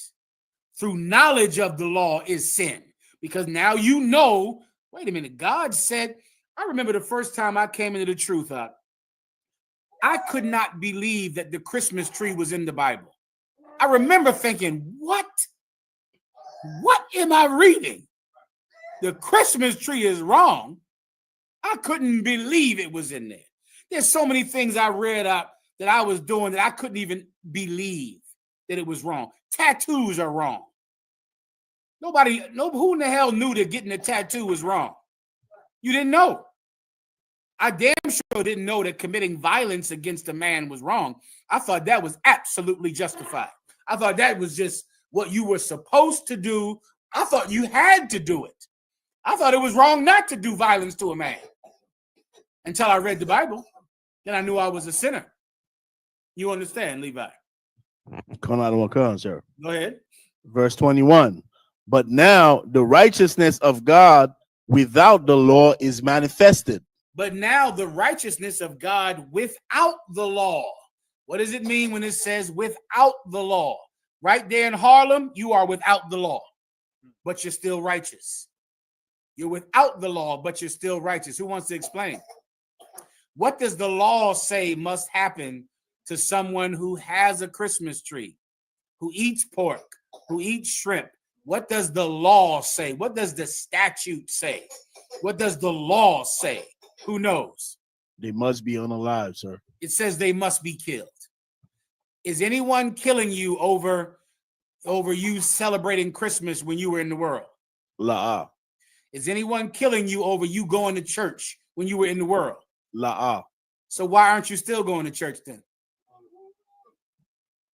Because of the righteousness of God. Give him a hand. That's what it means. That's it. You see, remember the brother asked the question, the difference between laws, statutes, and commandments. The law involves the punishment for breaking the commandment. The law involves the punishment for breaking the statute. That's what the law is. The law is just not don't steal. The law is if you steal, you have to pay it back 7 times. If you steal, your hand has to be cut off. That's the law. The law involves the punishment for breaking the commandment or the statute. Well, we are not being punished for the crimes we committed in the past. Yet, we are never breaking those commandments again. Even though we're not being arrested, we're not being stoned, we're not being killed, but we are still keeping God's law without the punishment. We're doing it because it's the right thing to do, which is what this precept is talking about. You understand, Levi? The last part, sir. Being witnessed by the law and the prophets. Being what? Being witnessed. I'll start from the top, sir. Verse 21. But now the righteousness of God without the law is manifested, being witnessed by the law and the prophets. What is being witnessed by the law? And you said witnessed with an ED on the end? Sir, witnessed. What is being witnessed by the law and the prophets? Being righteous without the punishment of the law. Our righteousness is being witnessed, meaning what? We were men who committed transgressions against God. We broke his commandments. And according to the law, we should die. We broke the commandments. The law says you have to die if you break the commandments. That's what the law is. The law is simply not the commandment. The law is the punishment for breaking the commandment. You understand, Levi? But we are keeping the commandment without the punishment. We're not in fear of getting arrested if we eat a pork sandwich, but we're still not eating it. So our righteousness is witnessed by the law and the prophets. We are doing the thing that the law wanted us to do. We're doing it. We're doing the thing that the prophets wanted us to do. What was the whole goal of the law? Why did the Most High God say he would kill anyone who worshiped a strange God? Why did he say it, Levi? For you not to worship a strange God. And we are proof that we are not worshiping the strange God. We're not doing it. And so the law is working in us. And we are not under it. We're not being stoned. We're not being killed. And yet we're still keeping the commandments of God. What was the goal of every prophet that ever went out and told people to repent, which is all of them? What was their goal, Levi? For the people to repent, to serve God. And we are doing it. Do you understand? That's why we're not dead. We're not dead because we're obeying God. There's no punishment for breaking the law in Harlem. There's no punishment. You can eat pork, eat shrimp, be a transgender, be gay. You can do all these things in Harlem, yet we are not doing them in the UPK. Why? Because we learned that breaking those commandments were sins. We learned that because we heard that God kills men that does these things. The law taught us that. So now we stopped doing it, even though we're not being killed. We still stopped. That makes us righteous because we're not doing it out of fear of dying. We're not doing it because we love God. This is what the prophets wanted. This is what the law intended, to change us. We were changed without being stoned, without being burned, without being killed. We were changed. This is what the law wanted. This is what the prophets wanted. Their witness to our change. Their witness to our righteousness. Do you understand, Levi? No problem. Next, próximo. Sir, I think it's time we can get into your topics. Clap it up. Let's get into it right now. All right, we're going to go into a topic right now. What do you have first up? Let's see. I have the Yale study that shows the way preschool teachers single out black boys. Listen, I'm going to show you something about being black and Hispanic, which I know you don't know because of the propaganda taught to you about yourself. Here is the goal that I would like to achieve tonight. You're better than white people. You're better than them. If you're a Guatemalan, a Venezuelan, if you come from Tammuz, where are you from, Yashikar? Wait, don't tell me. Don't tell me. Tammuz? No, not The other Tammuz. one. Say it for me. Reynosa, Tamaulipas. Reynosa, Tamaulipas. Sí, mi Reynosa, Tamaulipas. Gracias. Reynosa, Tamaulipas. Reynosa, Tamaulipas. Reynosa, Tamaulipas. If you're from Reynosa, Tamaulipas, you're better than white people. You're better than them. I know you don't know that because of the propaganda that you now believe about yourself if you're from Reynosa, Tamaulipas. But I'm going to tell you what God says about you. You're better than white people. White people could have never suffered what you suffered. White people could have never triumphed over such hatred. The reason you did is because you're special and your blood is better. You're better than them. Check this out. Go ahead. Let's get to the video. Researchers at Yale showed teachers this video clip of 4 preschool students. Their instructions: look for misbehavior and click when you see it. The study was kind of deceptive. None of the kids in the video actually misbehaved. The researchers were using eye tracking software. What they actually wanted to study was who the teachers were watching.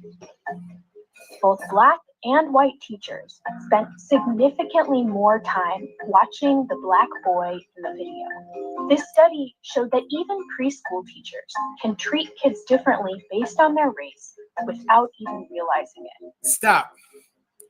Let me explain this study. This is a study at, I think, Yale University, where they went and got preschool teachers, women who are actually preschool teachers, and they just put them in front of a table full of Black children, white children, and they said, I want you to tell me which one of these children is doing bad behavior. Now, the teachers did not know this, but none of the children were doing bad behavior.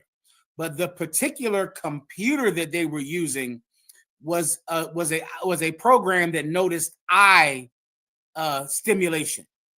And so the computer noticed that the teachers kept staring at the Black boy. They just kept staring at him, even though no child was doing any bad behavior. But the teacher kept his eye on the Black boy. They kept watching him. Black teachers did this and white teachers did this. Do you understand? That is how terrible the racism against Blacks and Hispanics is. Even Black people are racist against Black people. Commandant General Yohana has been trying to tell you this for years. Black cops hate you because you're Black. They hate you. Black politicians hate you because you're Black. Hispanic cops hate you because you're Hispanic. They're staring at you.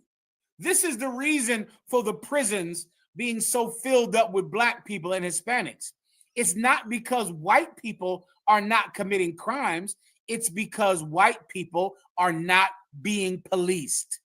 No one is watching them. No one is looking at them. They could sell all the drugs they want. They could sell all the crystal meth and prescription pills that they want to sell. No one will even look at them. How could we go through this and still survive here? We're better than them. We go through this in preschool. Preschool teachers, when they go to look at a class to determine which child is bad, the preschool teacher has determined that you are bad even when you have not done anything. And they do this even if the preschool teacher is Black and Hispanic. How did we survive here? We survived here because our bloodline is better than theirs. They could never have been through this. If white people were looked at the way that we are looked at, they would crumble under the pressure. They would crumble under the scrutiny that we suffer under. If they were policed like us, they would all just commit suicide. They couldn't go through it. How have we been able to go through it? Because we are the bloodline of Abraham, Isaac, and Jacob. We are the chosen people of God, and there is no witchcraft against Jacob. There is nothing that they could do to us that could hurt us. We're better than them. Now the government doesn't want us involved in the government. No problem. Try to keep your planes in the sky without us. Try to keep your food on the table without us. Try to keep the farm alive without us. Try to have inventions. Try to keep the gasoline running and the electricity working without us. You want a whites-only government, you got it. You got it. And your government is completely incompetent without us. Continue. Look elsewhere in the U.S. school system, and you'll see. Come on, sir. We got a couple of articles on the history of Chinese restaurants. How did I forget about this? Listen carefully, warriors. Let me tell you something else about black people that I know you'll understand by the end of this education. I know your whole life you've noticed that there are Chinese restaurants in black and Hispanic neighborhoods, and there are no Chinese restaurants in white neighborhoods. And your whole life you might have wondered why. Why is that? Or maybe you never even noticed.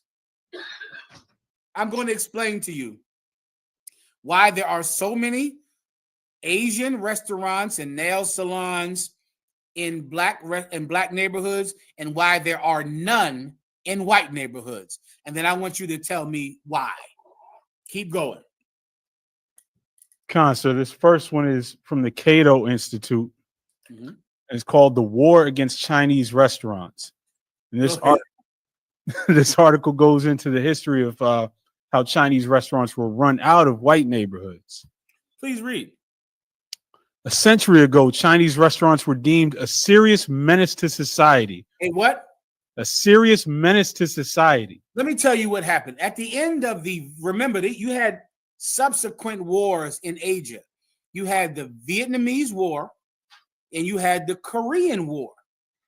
Then you had wars like in Laos and different Asian places like that. Now, at the end of those wars, remember, America lost the Vietnamese War. The Korean War was fought to a stalemate. At the end of those wars, there were allies that stood on the side of America. But when the war was over, the enemy was still in charge. At the end of those wars, the presidents at those times knew that they had to help their Asian allies that were in those countries. Bring me back full screen. They had to help their Asian allies. They had many allies in South Vietnam. They had many allies in South Korea. And they knew at the end of the war, they had to help the allies of America. So they decided to bring them all to America to reward their loyalty for how they helped America during the Vietnamese War and the Korean War. And they brought them into white neighborhoods.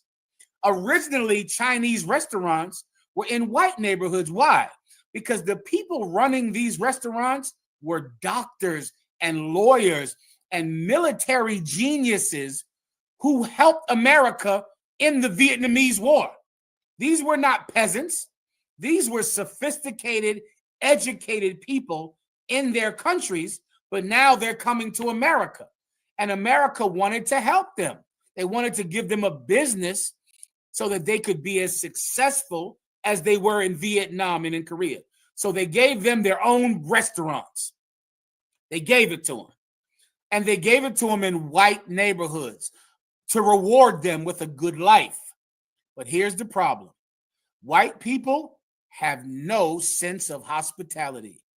White people are not kind. They are not generous. So this is what happened when allies of America in Vietnam and Korea came and moved in to white neighborhoods to start a business given to them by the American government. This is what happened. Go ahead. First, the restaurants employed Chinese workers and successfully competed with other restaurants, which prompted white unionists to claim the Chinese restaurants denied our own race a chance to live. You see, I've tried to teach you this about white people from Commanding General Yohana's own mouth. White people cannot stand competition. They cannot stand it. They hate it. White people will not compete with you on fair ground. Chinese people came over to America. They earned the right to be here by aiding America above their own people. They betrayed their own people and sided with America, and they earned the right to have a restaurant in that white neighborhood. White people said, nah, I'm not competing with Chinese restaurants. I'm not having it, because white people do not have the ability to compete. They don't have success in their blood. The only way they can succeed is if there's no competition. So they went and they complained and they said these Chinese restaurants are destroying white restaurants. Get rid of them. Keep going. Second, Chinese restaurants supposedly were morally hazardous to white women. Oh, what? Read that again. Chinese restaurants were supposedly morally hazardous to white women. You see, this is the plan of, this is what white people always do. This is them. They said first, these Chinese restaurants, they're competing with white restaurants. We can't handle competition. Next, they're going to destroy our white women. These Chinese restaurants will compromise our white women. Keep going.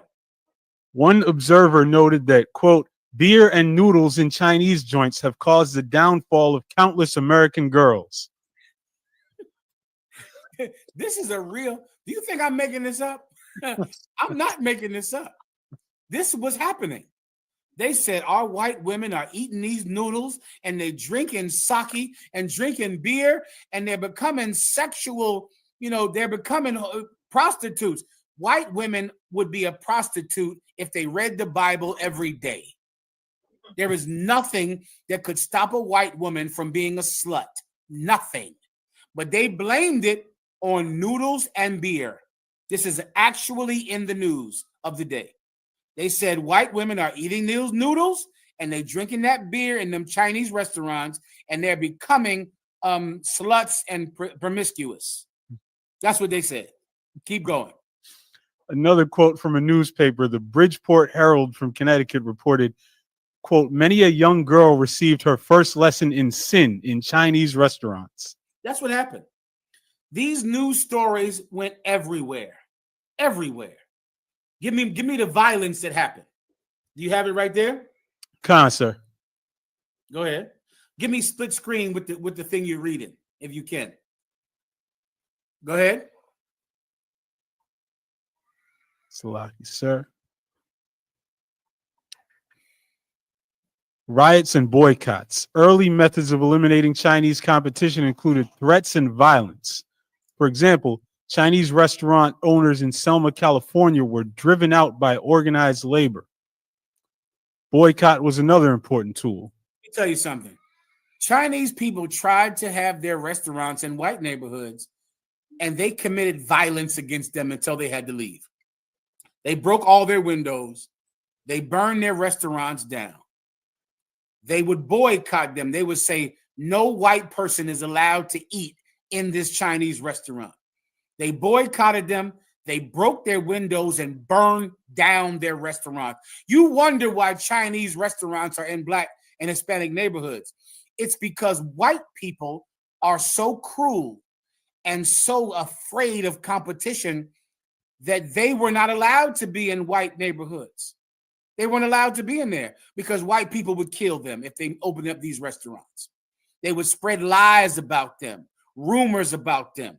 They would say they're corrupting their women, and they would burn down their restaurants. Any more? Sir, I mean, there's more details, but that about.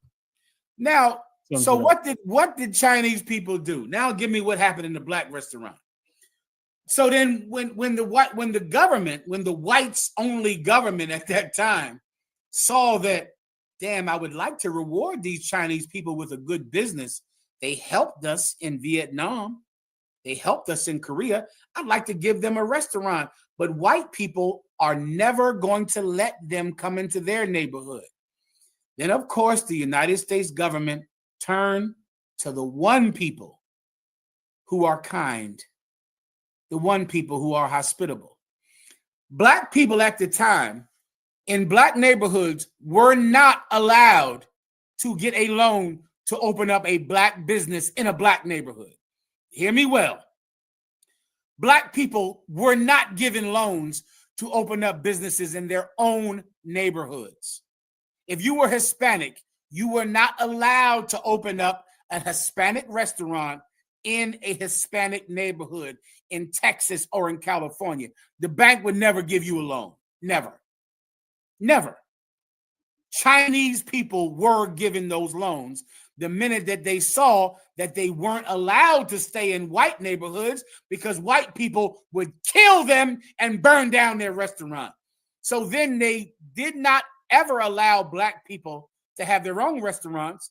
They began to give these loans to Chinese people. Go ahead and read it. So this article is called "Why So Many Asian Businesses in Black Neighborhoods." Asians have been opening businesses in black communities in the United States since Chinese-owned stores sold groceries to newly emancipated black Americans in the South during Reconstruction. This dynamic didn't just come about. It's been manufactured for over a century with policies, laws, and conditioning. Understanding what caused this tension might be the first step to undoing it. Starting in the 1960s, Asians looking to start businesses in America found themselves blocked from opening in white neighborhoods. Found themselves what? Blocked from opening in white neighborhoods. You see, this is what you have to understand. They didn't just come to black neighborhoods. They tried to go to the white neighborhoods because they were better neighborhoods. They were nicer. But white people have no sense of loyalty. White people can't be loyal to their allies in Vietnam, to their allies in Korea. Let me tell you something about white people. You're going to see this soon. Once those ex-Navy SEALs begin to be terrorists all over America. White people are radically disloyal. Radically. You give me a white man that fought for the United States military, he hates the United States military. He hates them because he was in the military. He hates them. And he's going to become a terrorist. That's what he's going to do. White people have no sense of loyalty. They have no sense of, well, these people were our allies in Korea. They were our allies in Vietnam. Please come into our neighborhoods and set up a business. Hell no. White people have no sense of hospitality, and they are not loyal to their allies. They burn down all of the Chinese restaurants in white neighborhoods. They were rejected from white neighborhoods. That's how they ended up in black neighborhoods. Continue. Mostly by banks that refused to give them loans anywhere near the wealth of those communities. After they burned those stores down, then the bank said, we can't loan you. We can't give you a loan to set up a business in a white neighborhood. Your business is going to get burned down.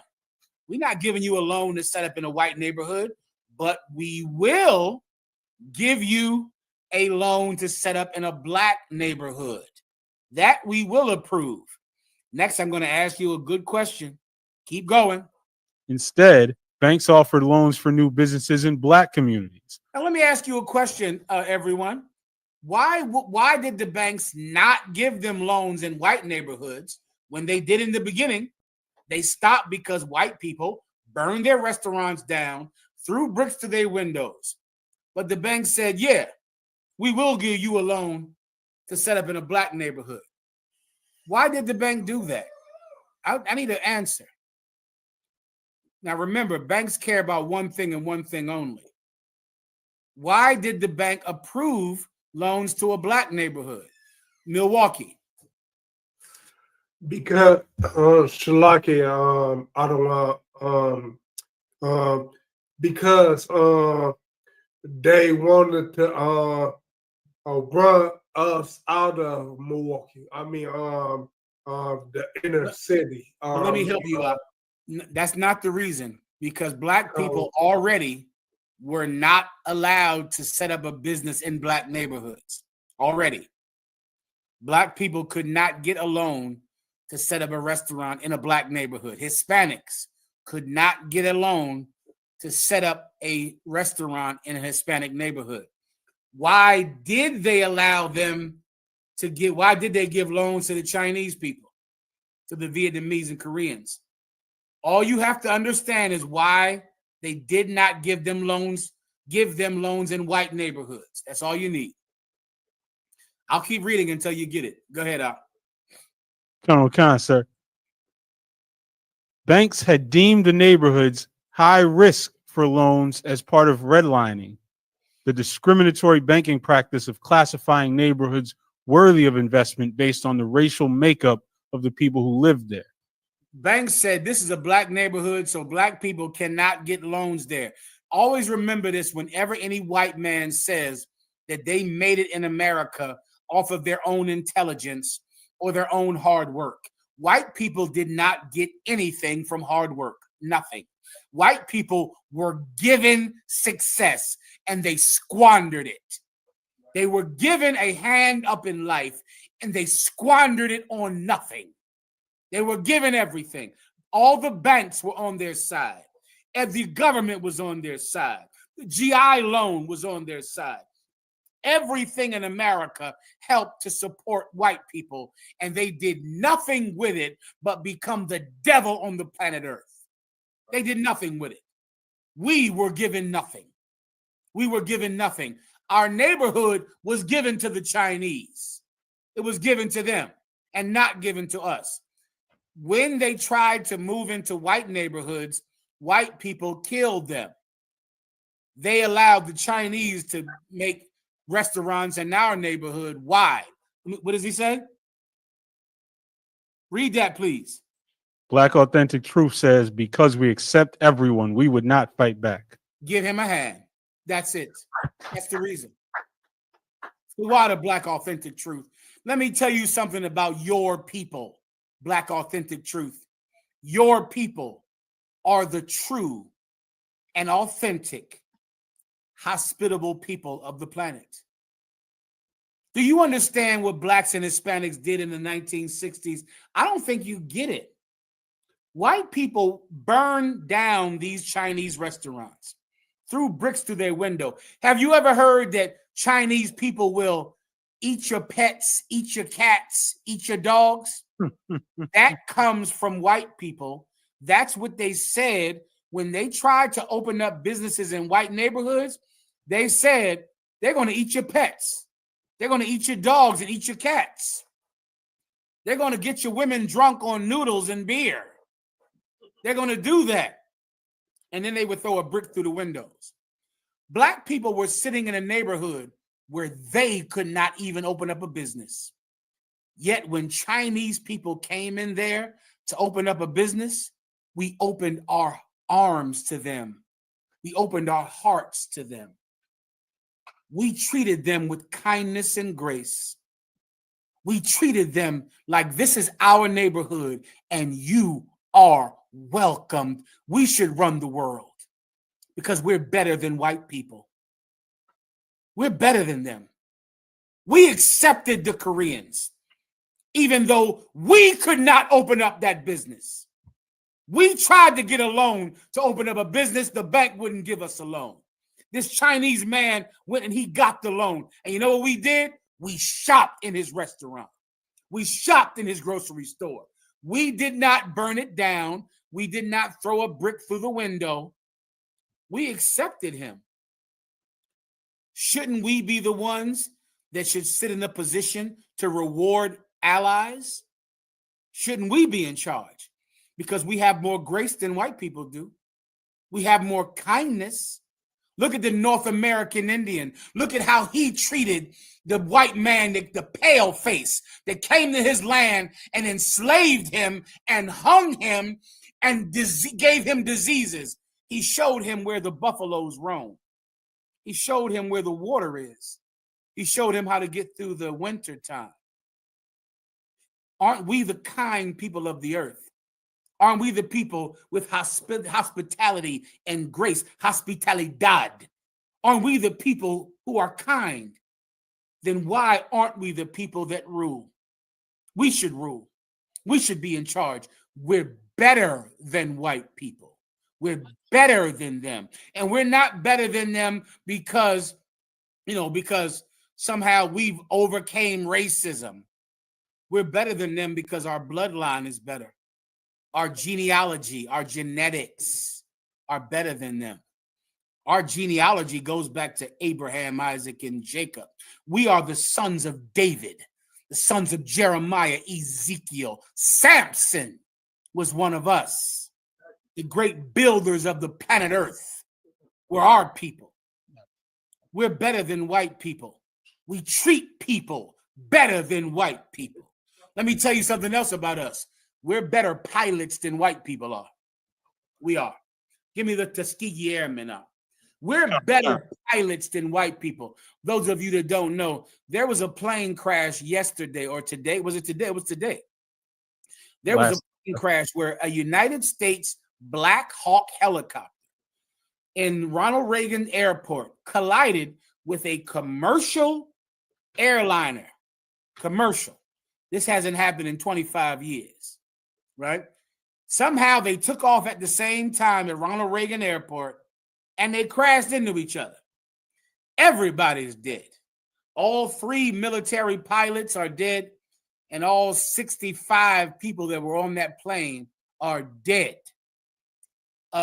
Donald Trump came out and he said, well, there must have been some diversity in the hiring of that pilot. Somehow that must have been a nigger or a spicker pilot in that flight. Let me tell you something, Donald Trump. No. White people have been the cause of every airline crash that has ever happened. White people have been crashing planes since Amelia Earhart, you dummy. Right. Since Amelia, white people have been the cause of every airline tragedy, from Amelia Earhart to the Challenger disaster to 9/11. What do you think would have happened if it was some real hardcore brothers from La Raza in that airplane pilot that were pilots of those planes on 9/11? Those terrorists walked in there and took over those planes with box cutters. That's what they had up. Can you imagine some Arab pushing his way into the cockpit with a box cutter and cutting the throats of 3 men? Not in La Raza, not with Los Españoles. No, not in Judah. There would have been no way that a man with a box cutter could have killed 3 pilots if they were black and Hispanic. It would have never happened.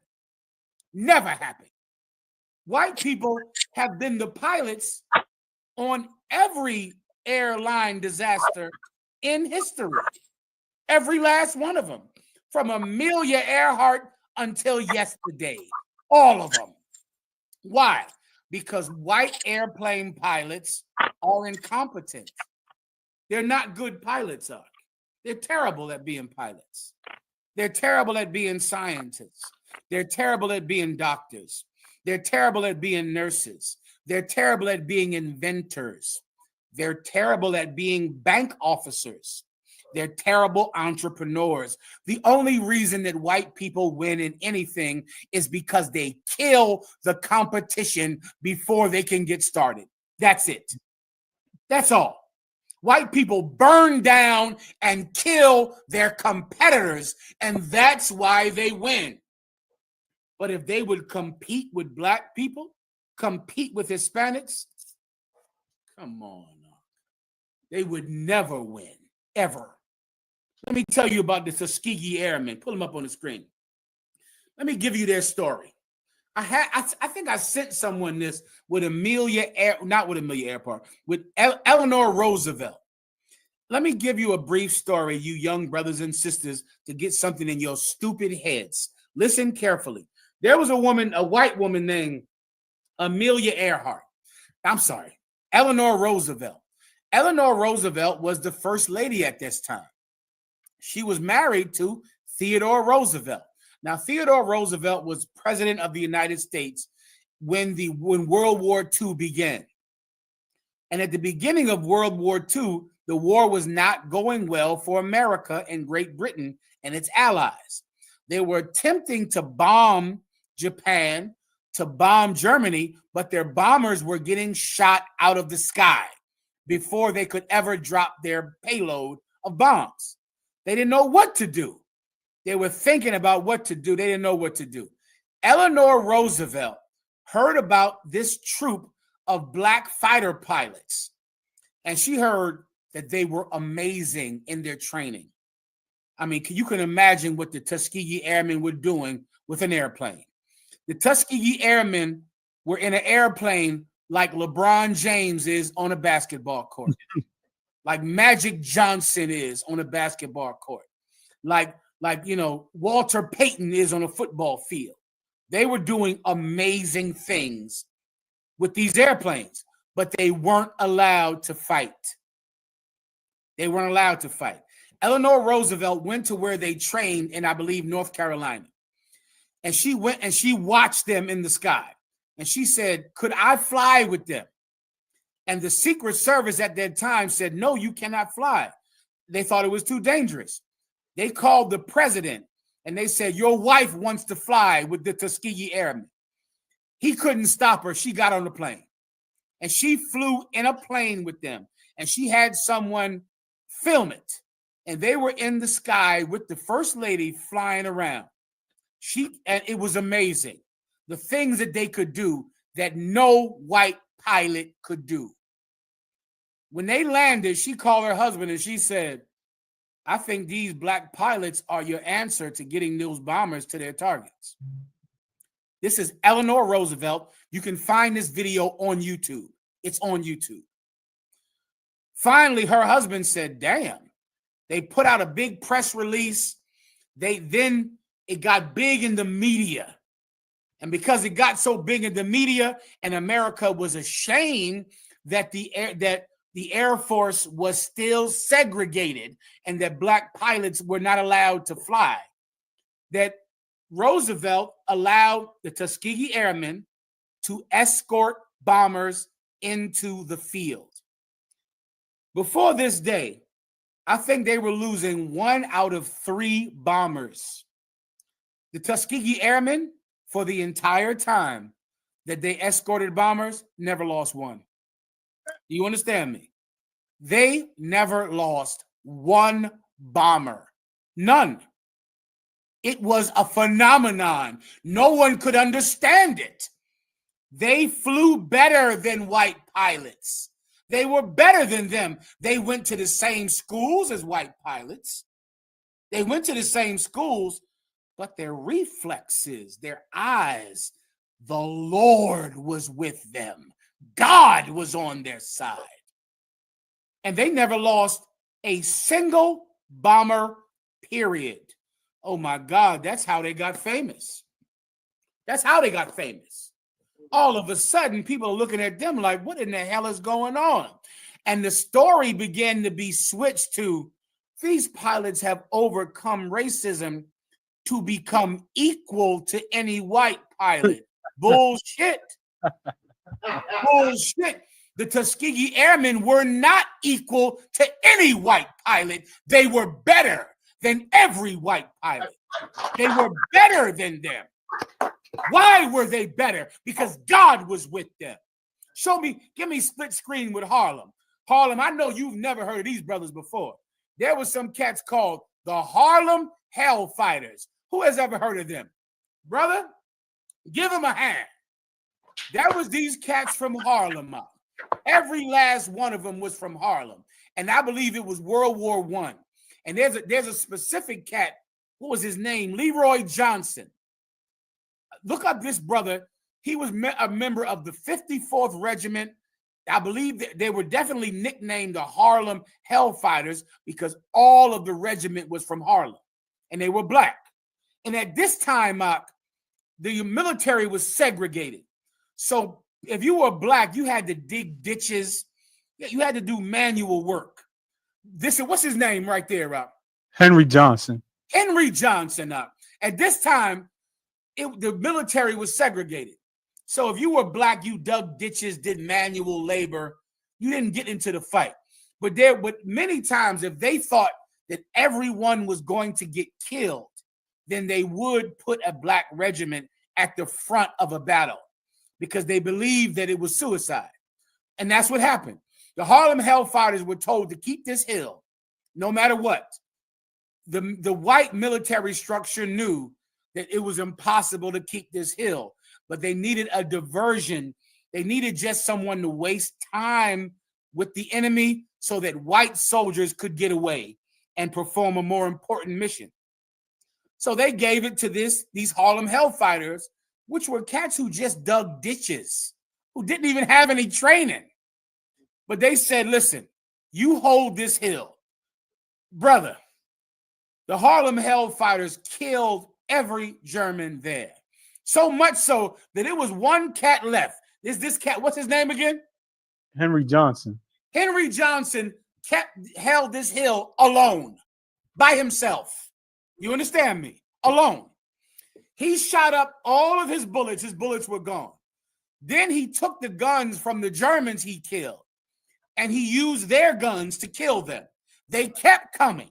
He shot them with his guns. Once he didn't have any more of them, he picked up a knife and kept killing the Germans and taking their guns and killed them alone. How many people did he kill, Ishar? It said he fought off a German raid, killing. It just says multiple German soldiers.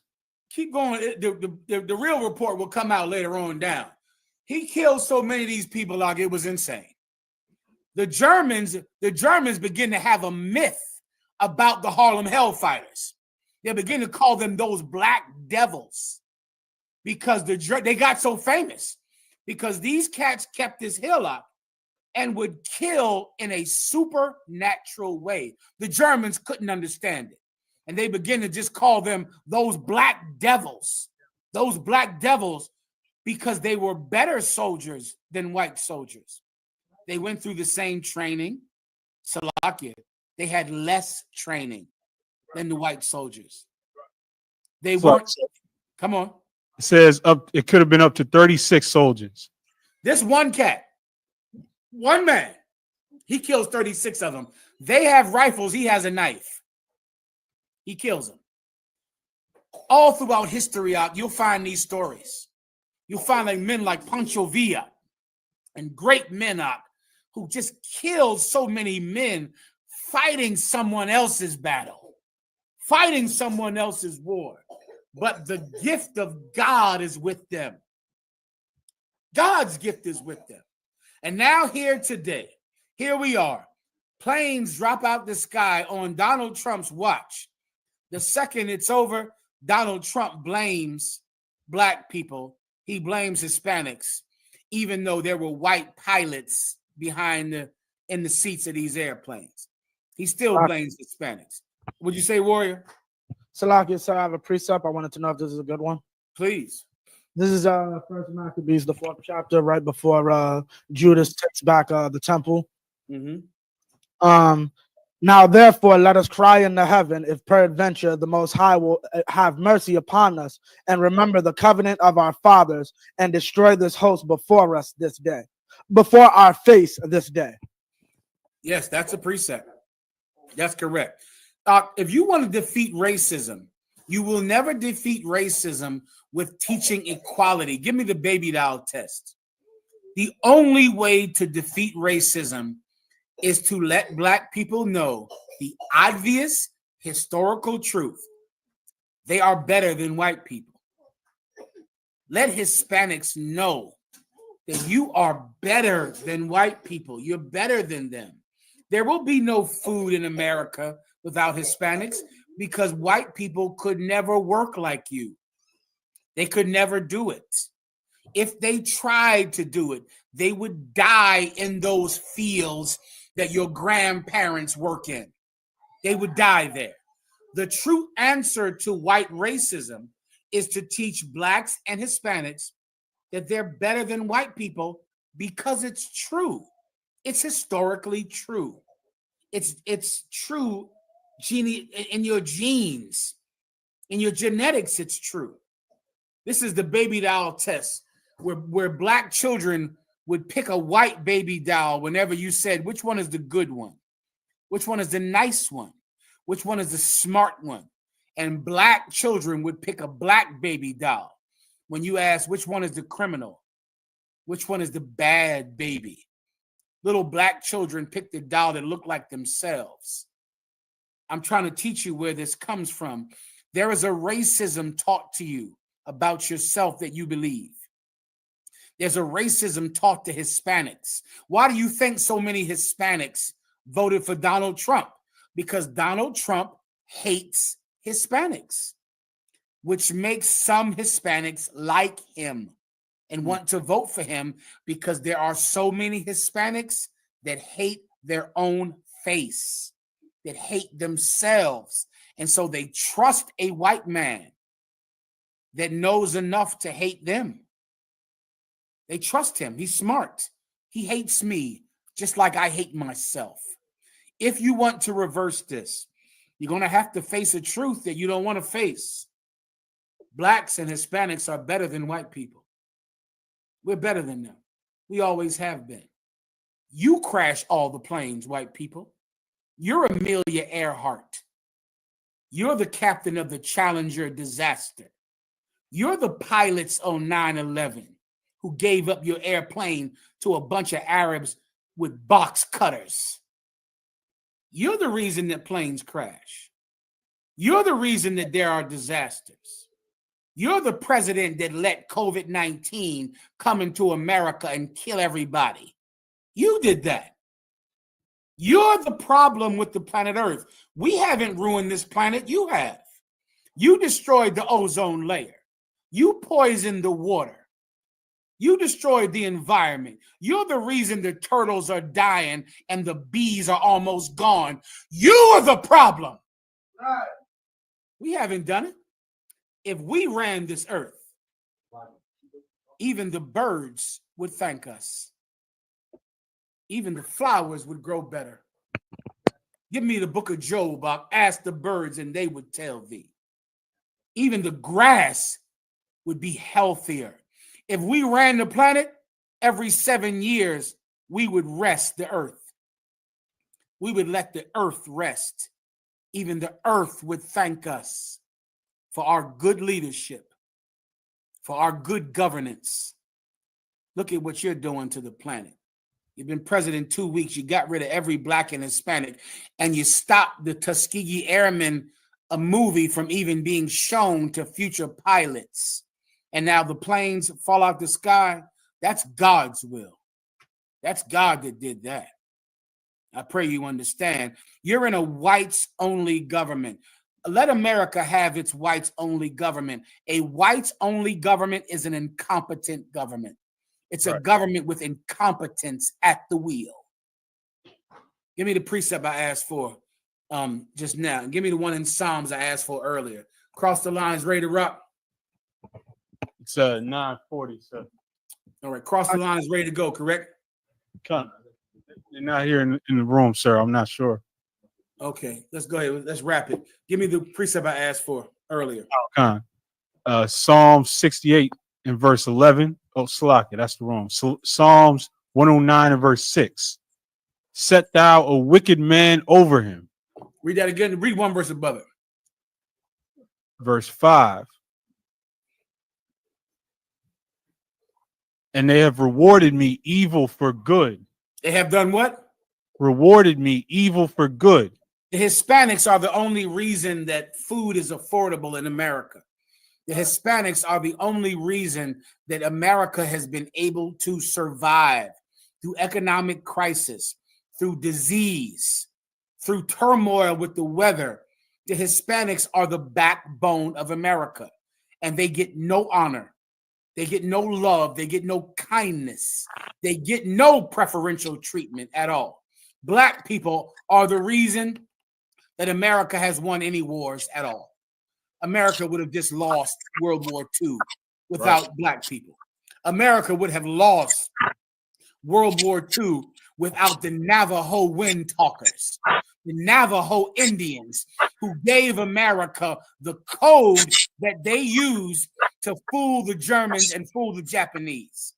They got that from the Navajo Indians, the tribe of Gad, chosen people of God. They have treated us with such cruelty when we have been better than them at every trial, at every extent. We're better than them. Better than them. And not better because, not simply better because we worked harder for equality. We are just blessed and they are not. It's God's preference, Huck. It's God's preference. Do you think that we would only be better than them in sports? What if the white man gave us opportunity everywhere the way they give it to us in sports? We would conquer them in the boardroom, in the laboratories. We would conquer them everywhere. If they gave us the kind of opportunity that we get on the football field, on the basketball court, we'd conquer them in everything. You think that it's black to do sports, Hispanic to do sports, but white to be a lawyer, white to be a statistician, or white to be an economist. No, it's not. The only reason you think it's white to use your mind is because white people don't allow black people to compete with them in things that use your mind. If we would compete, if they would allow us to compete in the boardroom, to compete in the laboratories, we would conquer them the way we do on this field of sports. We conquer them everywhere because blacks and Hispanics are better than white people. Right. History has proved that true. You crash all the planes, not us. Right. You're the one that crashes the planes. Let us fly these planes. They'll stay in the air. There would be no plane crashes if black people were in the control rooms of these airports. If blacks and Hispanics were flying these planes, they would not crash. Not at all. But we have a whites-only government. No problem. No problem. You better look up. You better watch where you're looking because there'll be planes dropping out the sky like flies, drop to the ground. Go ahead and read it again. Come on, sir. Verse 5, and they have rewarded me evil for good. That's what they've done. As good as we've treated you bastards, that's how you'll treat us. The minute a plane crashes, you'll say, well, there must have been somebody Hispanic flying that plane. There must have been a Hispanic on that plane. There must have been too much diversity in that plane. That's how you'll treat us. With all we've done for you. You ungrateful bastard. Yeah, right. You ungrateful bastard. No problem. You fly all the planes and you make all the inventions. You do it now. You got it. It's a whites-only government, just like you want. You're deporting the children out of school. You know how many children have come to me out? Children have come to me and saying that their friends don't go to school anymore. That's what they're saying. Because their friends are afraid that they're going to get deported from school. So now the child just stays home. The child stays home because they're afraid to go to school. They're scared to go to school because they don't want to be deported. They've lived in America since they were 2 years old. The white man canceled or is attempting to cancel birthright citizenship, which is written in the Constitution to avoid this. Even the white man that wrote the Constitution and wrote the amendments, he knew how greedy his sons would become. And he knew eventually his sons would say, I'm the only American citizen. If you're not white, then you're not a citizen. The white man put it in the Constitution to avoid the greed of his sons. And yet, Donald Trump has now attempting to strike down birthright citizenship, which is in the Constitution since the 1800s. That's how afraid of competition white people are. No problem. You're going to get a white government. The planes are going to drop out the sky every goddamn day. And the trains are going to go off the tracks. And there'll be no food. And you're going to pay $50 for a case of eggs, for a carton of goddamn eggs, because you need to have a whites-only government. A whites-only government is an incompetent government because white people are not competent to run the world. Right. They're too mean. They're too mean. Right. They're too cruel. They're too selfish to run this world. They can't do it. Go ahead and try if you want. You'll be begging La Raza and the tribe of Judah to help you in a few months. You'll be begging us to help you crawl out of this hole the way you begged the Tuskegee Airmen to keep flying those bombers to their goals. You'll beg us in a few months. Keep reading. Set thou a wicked man over him. Do what? Set thou a wicked man over him. Read it again. Set thou a wicked man over him. Lord, let Donald Trump be their president. Right. Because he is a wicked man. Set a wicked man over him. I told you everything was in the Bible, Ishar. Count out of one count. I told you. Because you do not care about the people that helped you. We helped you and you still hate us? You're eating because of our back-breaking labor. You still hate us. You won World War I, World War II. You defeated Russia because of our hard work. And you still hate us? Set a wicked man over them. That's all. Give them a wicked, old, dirty, old man with that terrible hair who looks like a troll from a cave. Put a wicked man over them. Set an evil man. Give them an evil leader. Set a wicked man over them. Go ahead. And let Satan stand at his right hand. And let Satan stand right with him. This is a Donald Trump prophecy.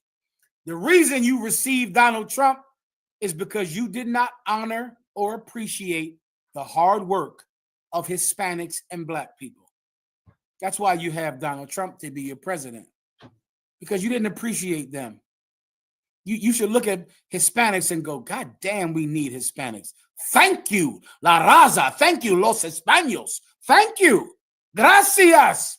Gracias por tu servicio. Thank you for what you've done. Thank you. But instead, nah. As hard as they work, you hate them for their success. You hate them because they've survived your hatred. You hate them for breathing. You hate them for living through what you thought would kill them. You hate them for that. No problem. Set a wicked man over them and let Satan sit at his right hand. Satan is sitting at the right hand of Donald Trump. And when you get COVID-20, remember what you chose. Remember that. I think give me any white woman on the internet crying because Donald Trump cut off her food stamps. Have you seen this, Ishar? I did not see those. Sir. Oh, Lord, Ishar.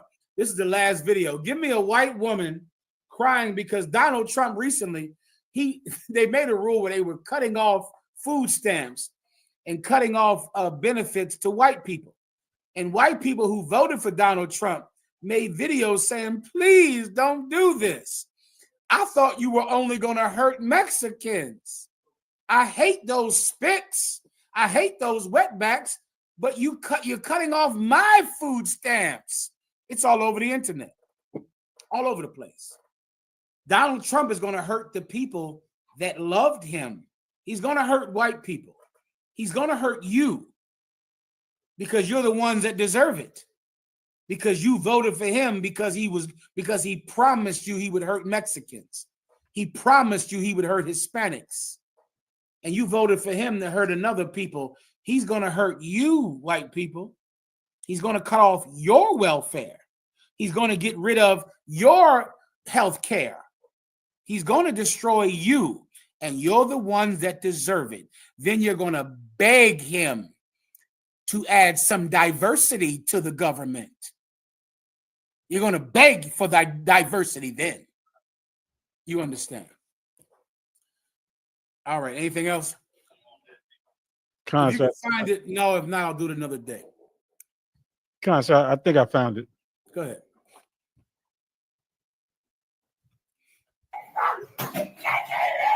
Stop. Stop. Damn. Well,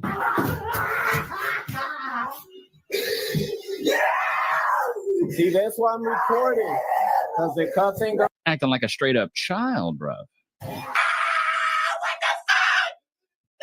And it's always this haircut too, right?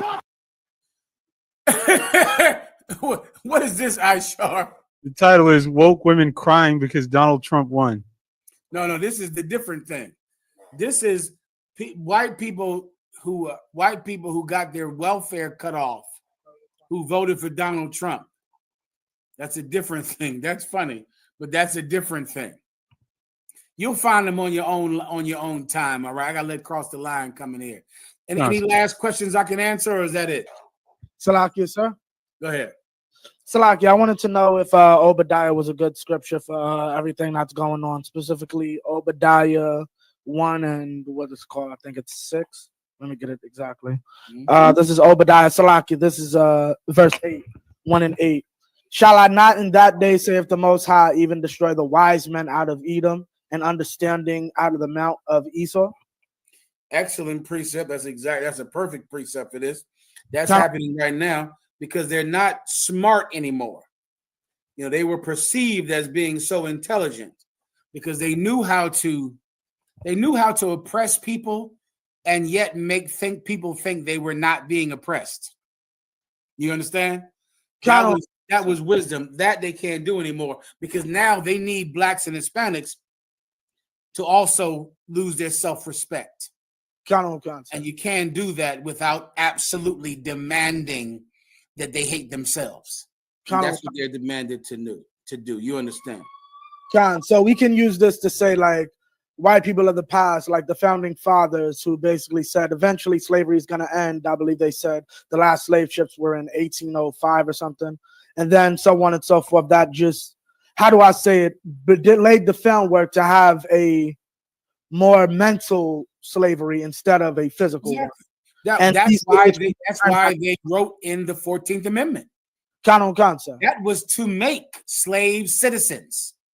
That was the point. Because they didn't want slaves to leave. Because they had enough sense to know if slaves leave, then what was going to happen? Who's going to pick the oranges? Done. You see, it's just that simple. They wanted slaves to stay because if you say at the end of slavery, you're not citizens, then Canada would have become America. Right. You understand? Canada, right now, if every slave said, well, slavery is over, I don't have a citizenship, then Canada right now would be the #1 superpower on the planet, or Cuba would be the #1 superpower on the planet Earth. I believe he threw around the idea of Monrovia, Abraham Lincoln. Exactly. Meaning, but they said, no. I want slaves to stay right here. They will become the backbone of our country because they do everything well. We need them. We want them. So they gave every slave citizenship because if not, then slaves would be in Canada, and Canada right now would have nuclear power and would have buildings and skyscrapers, and Times Square would be in Canada right now if that would have happened. You understand? And one last thing I just wanted to mention. If there was a specific boat like about 80 years ago that would have at least allowed black people to serve the white people, maybe they would have known about the iceberg and Leonardo DiCaprio wouldn't be dead. Brother, I'm so glad you said that. Please give him a hand. You see that?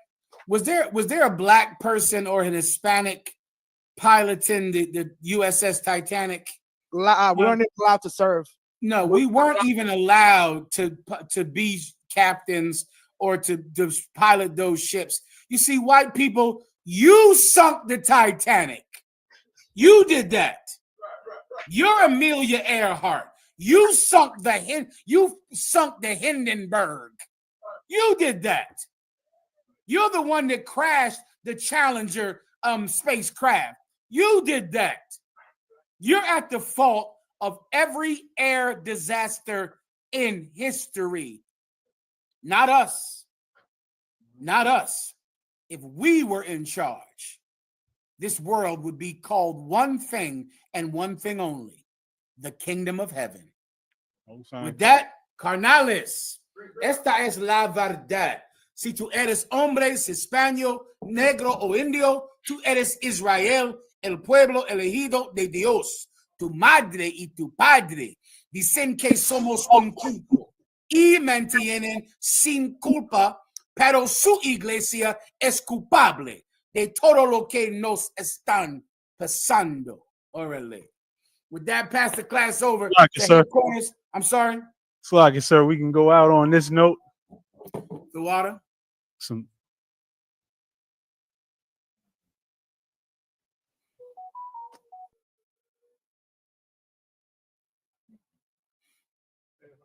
It's a lot. Take your time.